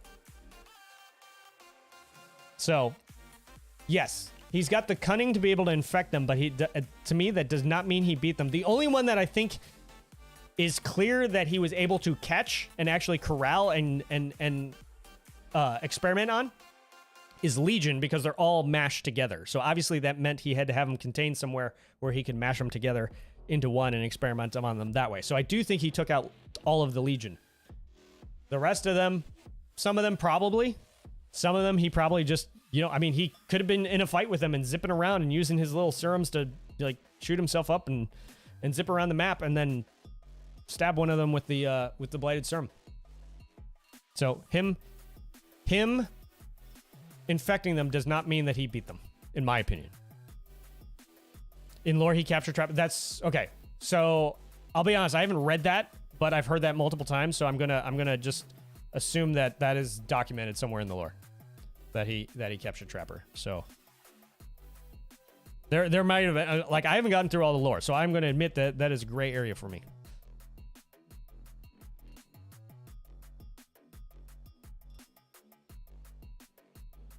I mean, Lando, he is very smart. I agree. And he did get 2 serums into Pyramid Head. Did he get 2? Is it 2? I got the game pulled up. Go to the store, which is about to get pretty loud. He got 1 into the weapon, right? Which I think is hilarious. But he jabbed 1 into the weapon and the weapon is blighted. And then he's got 1 in the back of... But here's the thing. He could have just zipped up behind him, stabbed him in the back, and then he becomes more powerful than he already was. That's absurd. And if you notice, the Blighted Serum isn't taking over completely the way it is to some of them. It's not taking over completely. Pyramid Head is still kind of like Wesker. So if you see Wesker, the ARoberts virus is keeping him fairly contained. Like, he's not super mutated, just a little bit, because it's actually keeping it under control. Whereas you've got someone like, what is it? Who am I thinking of? Spirit, who is massively just totally mutated. Even though she's Spirit, she's still mutated by the serum. So that's where I say, like, Pyramid Head shows his strength in his blighted skin, in my opinion. This shows how strong Pyramid Head is because he's somewhat containing it within himself, but becoming more powerful. So, anyways, those are my thoughts. That's where I've landed with the blighted skins. Anywho, I need Sleepy. Yes, I do. Trickster's going in D tier. We'll see. Gave him his tushy back. Yeah, completely mutated the Wraith, the Hillbilly, all those, but on certain ones, they're not very mutated at all. I mean, they are, but they become stronger versions of themselves. I would love to see that. Blighted versions for the survivors. Okay. Twins. Twins they're somewhat supernatural, right? Well, Victor is. Victor was essentially, he's undead. But I'm gonna put them in C tier. Maybe. I'm not gonna put them in B tier. What I'm debating on is do I put them in D tier? This one I'd be interested in y'all's thoughts. I'm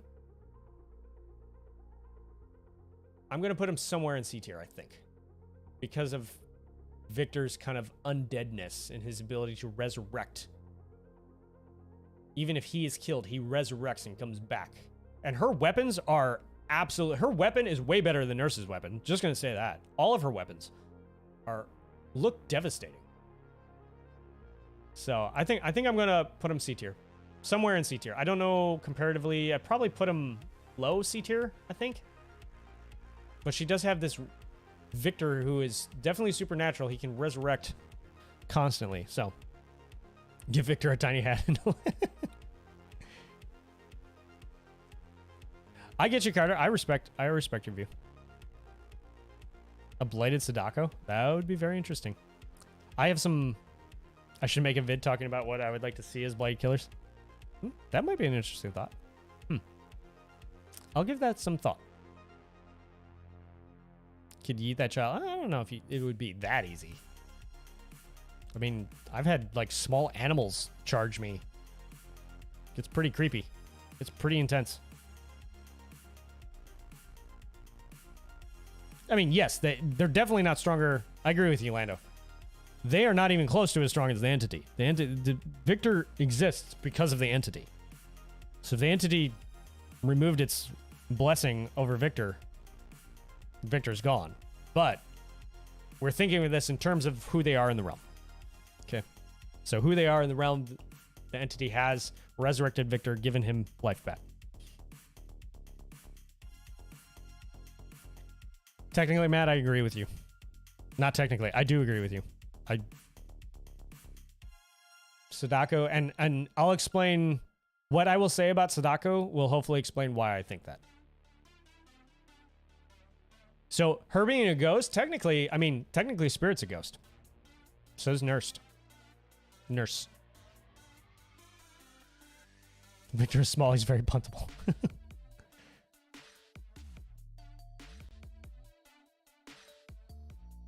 No worries, Lando. Just inject the cursed tape. That would be funny if her skin was just a cursed tape. The entity just control alt deletes Victor. See, Anya, you're thinking along the lines of me. Okay, let's get going. Trickster, he's D tier. He is one of the, in terms of power and strength in the entity's realm, he's a human killer. He's obviously very smart, very murderous. Somebody pointed out that he probably has military training. So I get that he's not a pushover by any means, but he's in D tier for me. I don't think he belongs up with the C tier guys and gals. Yeah, he's C tier. Or D tier, sorry.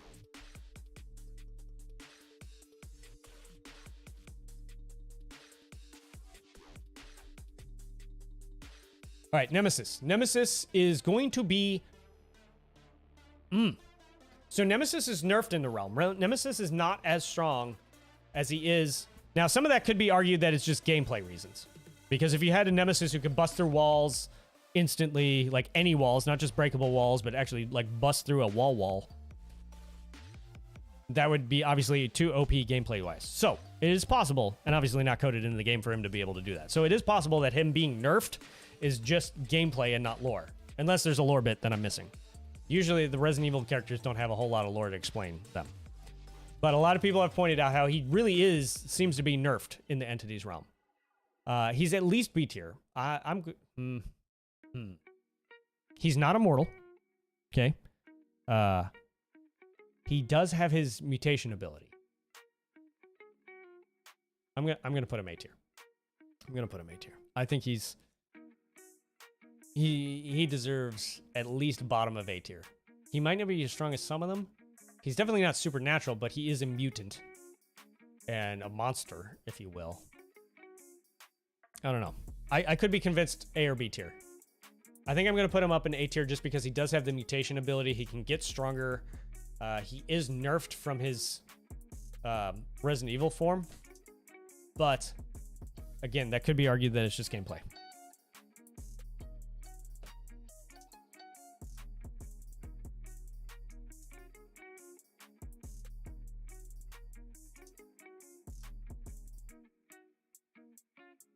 All the lore is in the RE game. So technically, yes, we're not basing it on the RE game lore though. We're I mean, obviously we're including that, but we have to base it on who they are in DBD, which is my understanding. Again, it could be argued that this is just for gameplay. He is a nerfed version of his RE form.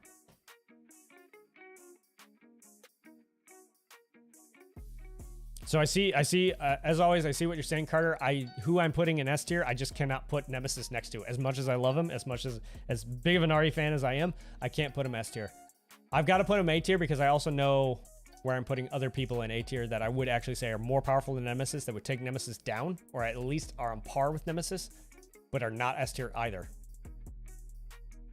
So, you think you know who's going in S? It's a very small group. Is a very small group.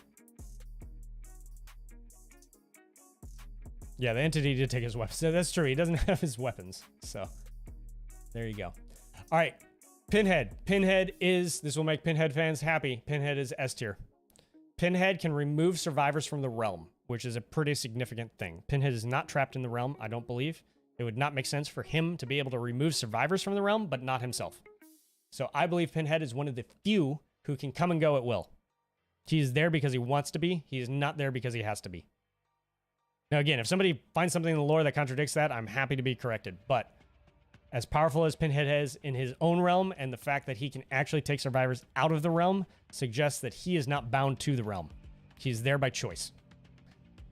He's also unkillable other than by other Cenobites. So I think he is one that is on par, if not surpasses the power of the entity. I don't think I think if it was him versus Pyramid Head would win because, again, I think Pyramid Head is just absolutely unstoppable. Whereas technically, Pinhead is stoppable. It's incredibly hard, but he's technically stoppable. But Pyramid Head is truly unstoppable, so I would still vote Pyramid Head at the top of the pyramid, if you will. But Pinhead is close. He is in the top 3. Easy. Dwight summoned Pinhead. Yeah, right. I mean, yes, a lot of them are very strong. Yes, Gavin, you've summed up what I said very well. Yep. Yeah, he goes by the rules of the trial to be polite. Yeah.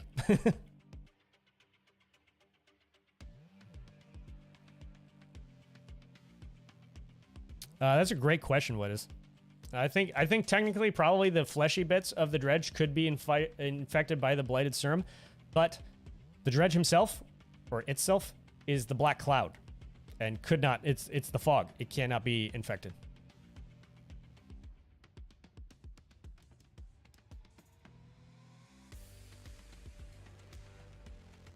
Imagine if Pinhead just decided he just DCs. I mean, technically it's possible. All right, Artist. Artist, this one might also be controversial, but I'm going to put Artist in A tier. I think Artist is incredibly strong. She is not just a human killer. She is been fused with the entity-empowered ink. She is able to control, she's able to control crows within the realm. Or it tapped into, she's tapped in with the entity.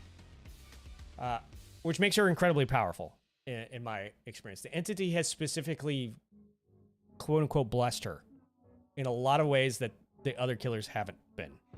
And I think that makes her incredibly potent, incredibly powerful. She's obviously supernatural to a large degree and very potent because of it. So I say she's absolutely A tier. She might even be a top A tier. She's not S tier because of who I'm putting in there, but she's up there. Yeah, the Dredge is the fog, not the gore. The gore is all the bits of its victims that it's absorbed and repurposed.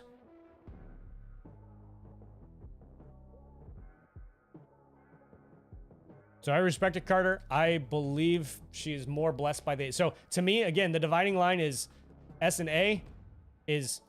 S tier is more powerful than the entity or as powerful as the entity. And A tier is less powerful than the entity, still subject to the rules of the realm. And she is abnormally blessed by the entity. So that's why she's an A tier for me. Because the entity has really done a lot for her. She has a special blessing or bond with the entity. Not in the same way as someone I'm about to talk about, but she has a special anointing by the by the entity. So why is she in a tier? What? She's got to go in a tier. Why isn't Nia an S? Because Nia's not on this list. That's why. I don't think it was the government. I believe it was the Black Veil cult, wasn't it? I could be wrong, because it's actually been a really long time since I've read her lore. But I kind of understood it as the Black Veil cult, but I could be merging different thoughts in my head. So I'm willing to be corrected on that. I'm willing to be corrected on anything, guys. It was the cult? I was pretty sure it was the cult. Or was it the Black Veil cult or a different... Because the Black Veil cult serves the entity. VAC label. All right. Sadako. Sadako is S tier. Easy S tier. This is the top three. Sadako, Pinhead, Pyramid Head. I would vote, I would actually be intrigued if Sadako might be as powerful as Pyramid Head. She may tie Pyramid Head, in my mind. Which makes her an easy S tier. So, if you didn't know, she is connected to the entity through a psychic connection. It is actually a theory of mine. I actually picked this up from someone else. I forget who. So it's not, but it seems to hold a lot of water.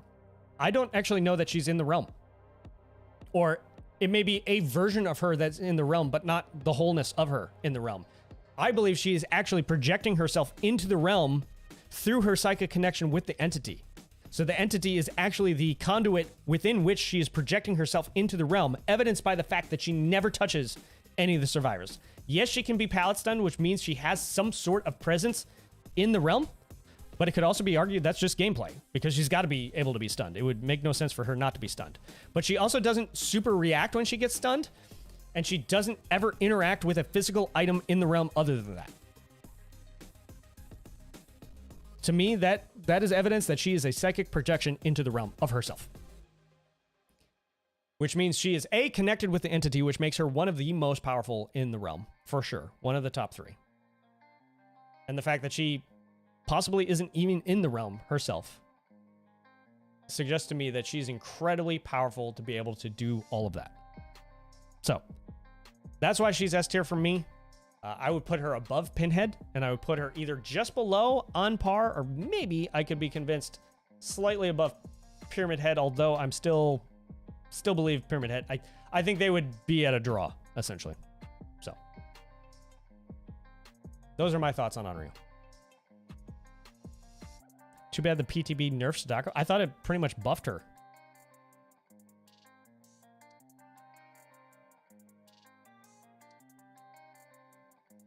Technically, it's a shard of her power. There can be millions, like in the movie, when the contents of the tape are shared online. Okay.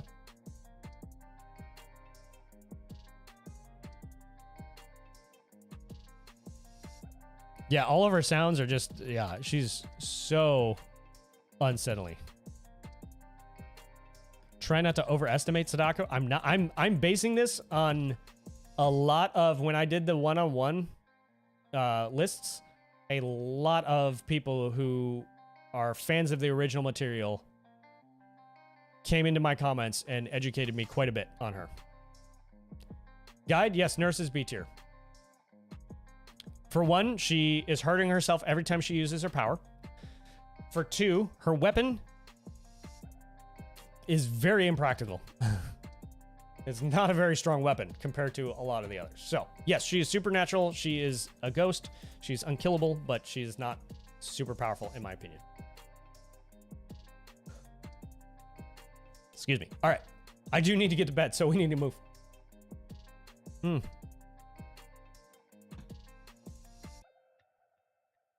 right. So, Carter, I believe I am with you in terms of original, not in terms of licensed.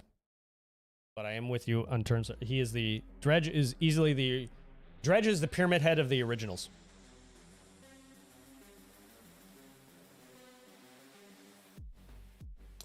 All right, so we're on to Dredge, right? I am going to put Dredge S tier. Dredge is truly unkillable. Dredge, like I said, is the pyramid head.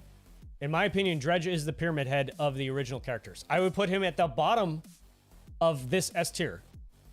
I don't know that I would argue bottom S tier, if that makes sense. All of these are incredibly powerful. Dredge, I don't know that the Dredge is more powerful than the entity. I haven't seen anything that suggests that to me. One of the reasons why I don't think he's in the top 3. But he is, or it is incredibly powerful compared to all the others. Able to absorb all of its victims. It is not killable. It is a black fog. The Dredge is the black fog part, and all the fleshy bits are just the bits of its victim that is absorbed into itself. And with every victim, it gets more powerful, has more to use, more to manifest to stalk its prey. It's able to teleport. It's able, like, it's incredibly powerful. So I do agree it needs to go in S tier. I do not think it beats out the other 3 in S tier, but I do think it deserves a rightful place. Excuse me. I do believe that it deserves a rightful place in S tier. So that might be your bias, yes. I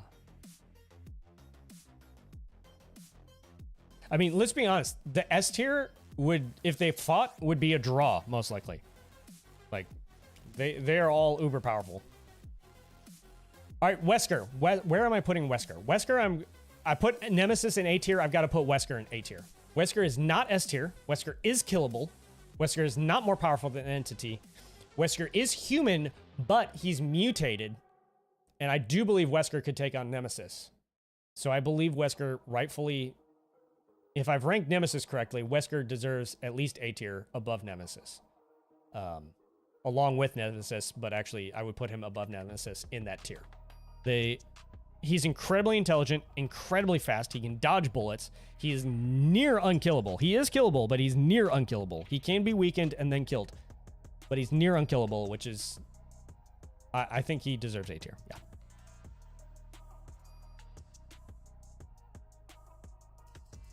Would the Dredge make a body out of plants the blighted serum comes from if it found some? Just curious.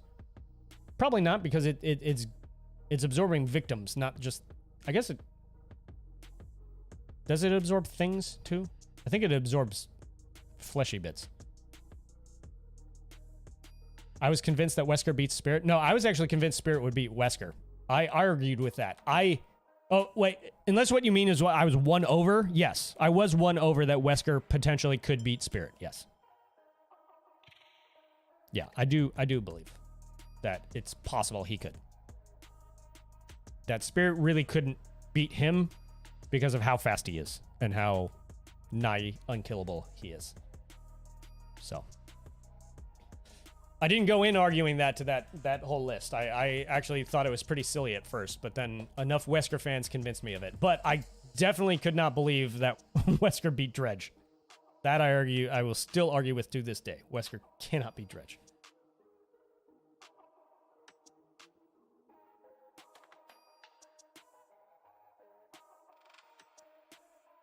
That's true. He did make a body out of dolls. Yep, you're absolutely right. Yep, it made a doll body, the doll skin. Yeah, you guys are right. Yep, absolutely. He can absorb stuff. So maybe he would absorb the blight plants. Who knows? All right, Knight. Knight is going to go in somewhere in A tier. I'm not sure where I want to put him in A tier in terms of comparison with the others, but he definitely deserves A tier. His minions or his pack are definitely undead. They can fly through walls. They're ghostly. which I don't think is ever explained in his lore. Somebody correct me if I'm wrong, but I don't understand how they went from being alive to undead, but they did. Knight is very possibly himself undead. He's, as a human, he was absolutely brutal and insane in terms of combat skill. As was his pack. And so all four of them together, especially as undead, makes them very, very, very powerful. So I think they deserve A tier. There's definitely a supernatural element to them. I'm gonna go A tier. It'd be cool in game if you saw a fight between Nemi and Wesker. I agree.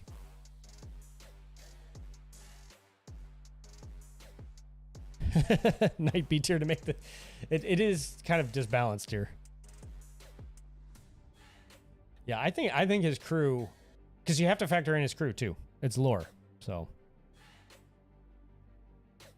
So is there any evidence for Knight being undead outside of the others being undead? Let me... Hold on. Let me go to Knight. So I'll just give you... Let me do this. I'm back in the game now. I'm going to pick Knight. I'll show you why I think he's undead. Nope, that's not going to show you. I've got to go here. Okay, if I pick Knight, I'll show you the game. If I pick Knight, and you turn him around, he's got this wicked... Like, this is him with, you know, his masquerade mask on. You don't see this with his normal helmet, but when you have this one on, you notice underneath, he's got this wicked gash back here that looks... Like, to me, that's very zombie-like. That doesn't look like between his pale skin... Now, I mean, technically, he could just be sort of dead, I guess. I don't know. Half dead.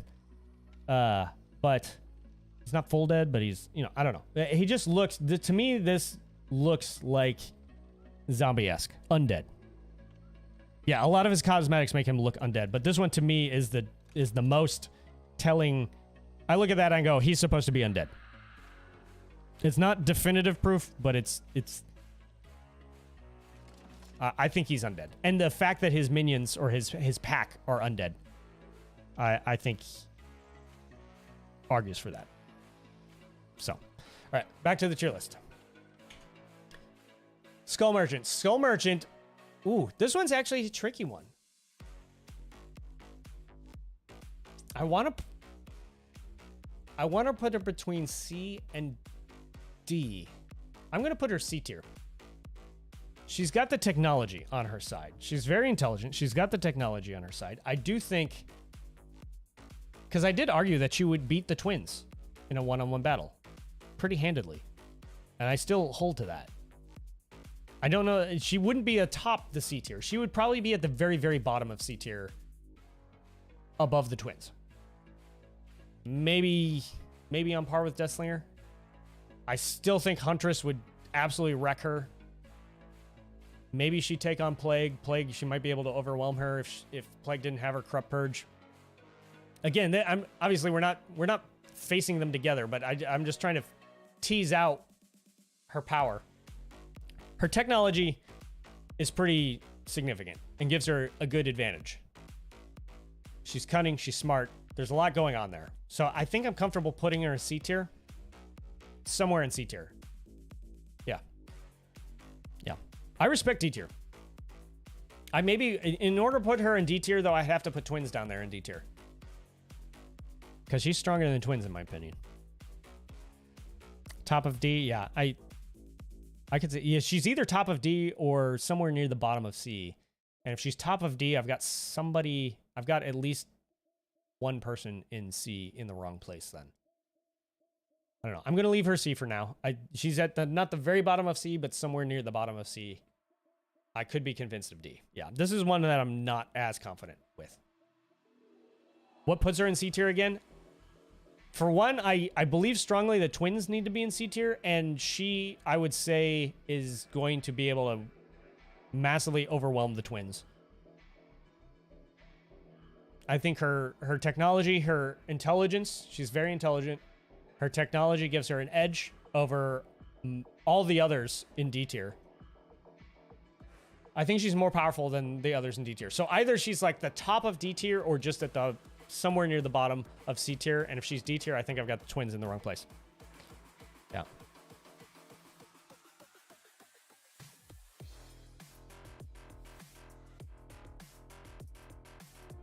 All right. Yeah, she's a technologically advanced ghost face. That's very well said, Max. So I think she's almost too powerful to be in D tier, but she's somewhere on the border. When you voted on the Twins versus Skull Merchant, you chose Scully at first. I believe Scully would win that. Yeah. You haven't ranked Hux? Okay. So now we're down to Hux, and I would put Hux, I think, again, this one I'm going to tentatively. I'm trying to. He's somewhere near the top of B tier. He's somewhere near the top of B tier. I think he's incredibly deadly. He's able to learn, adapt, like obviously adapt biological bits onto himself to become stronger and better. There's a lot going on there. Maybe could put him A tier. But I just think some of these up in A tier, if he was to take them on, they would wreck him. They'd break him apart. He wouldn't be able to be... He's incredibly lethal to the survivors. I don't think he's as powerful as a lot of these killers. I'm going to put him high B tier. I think. Either that or low A tier. I think Nemesis would just rip him in half. I think... Artist is too supernatural. Wesker would possibly outthink him and definitely outspeed him, outperform him in terms of speed.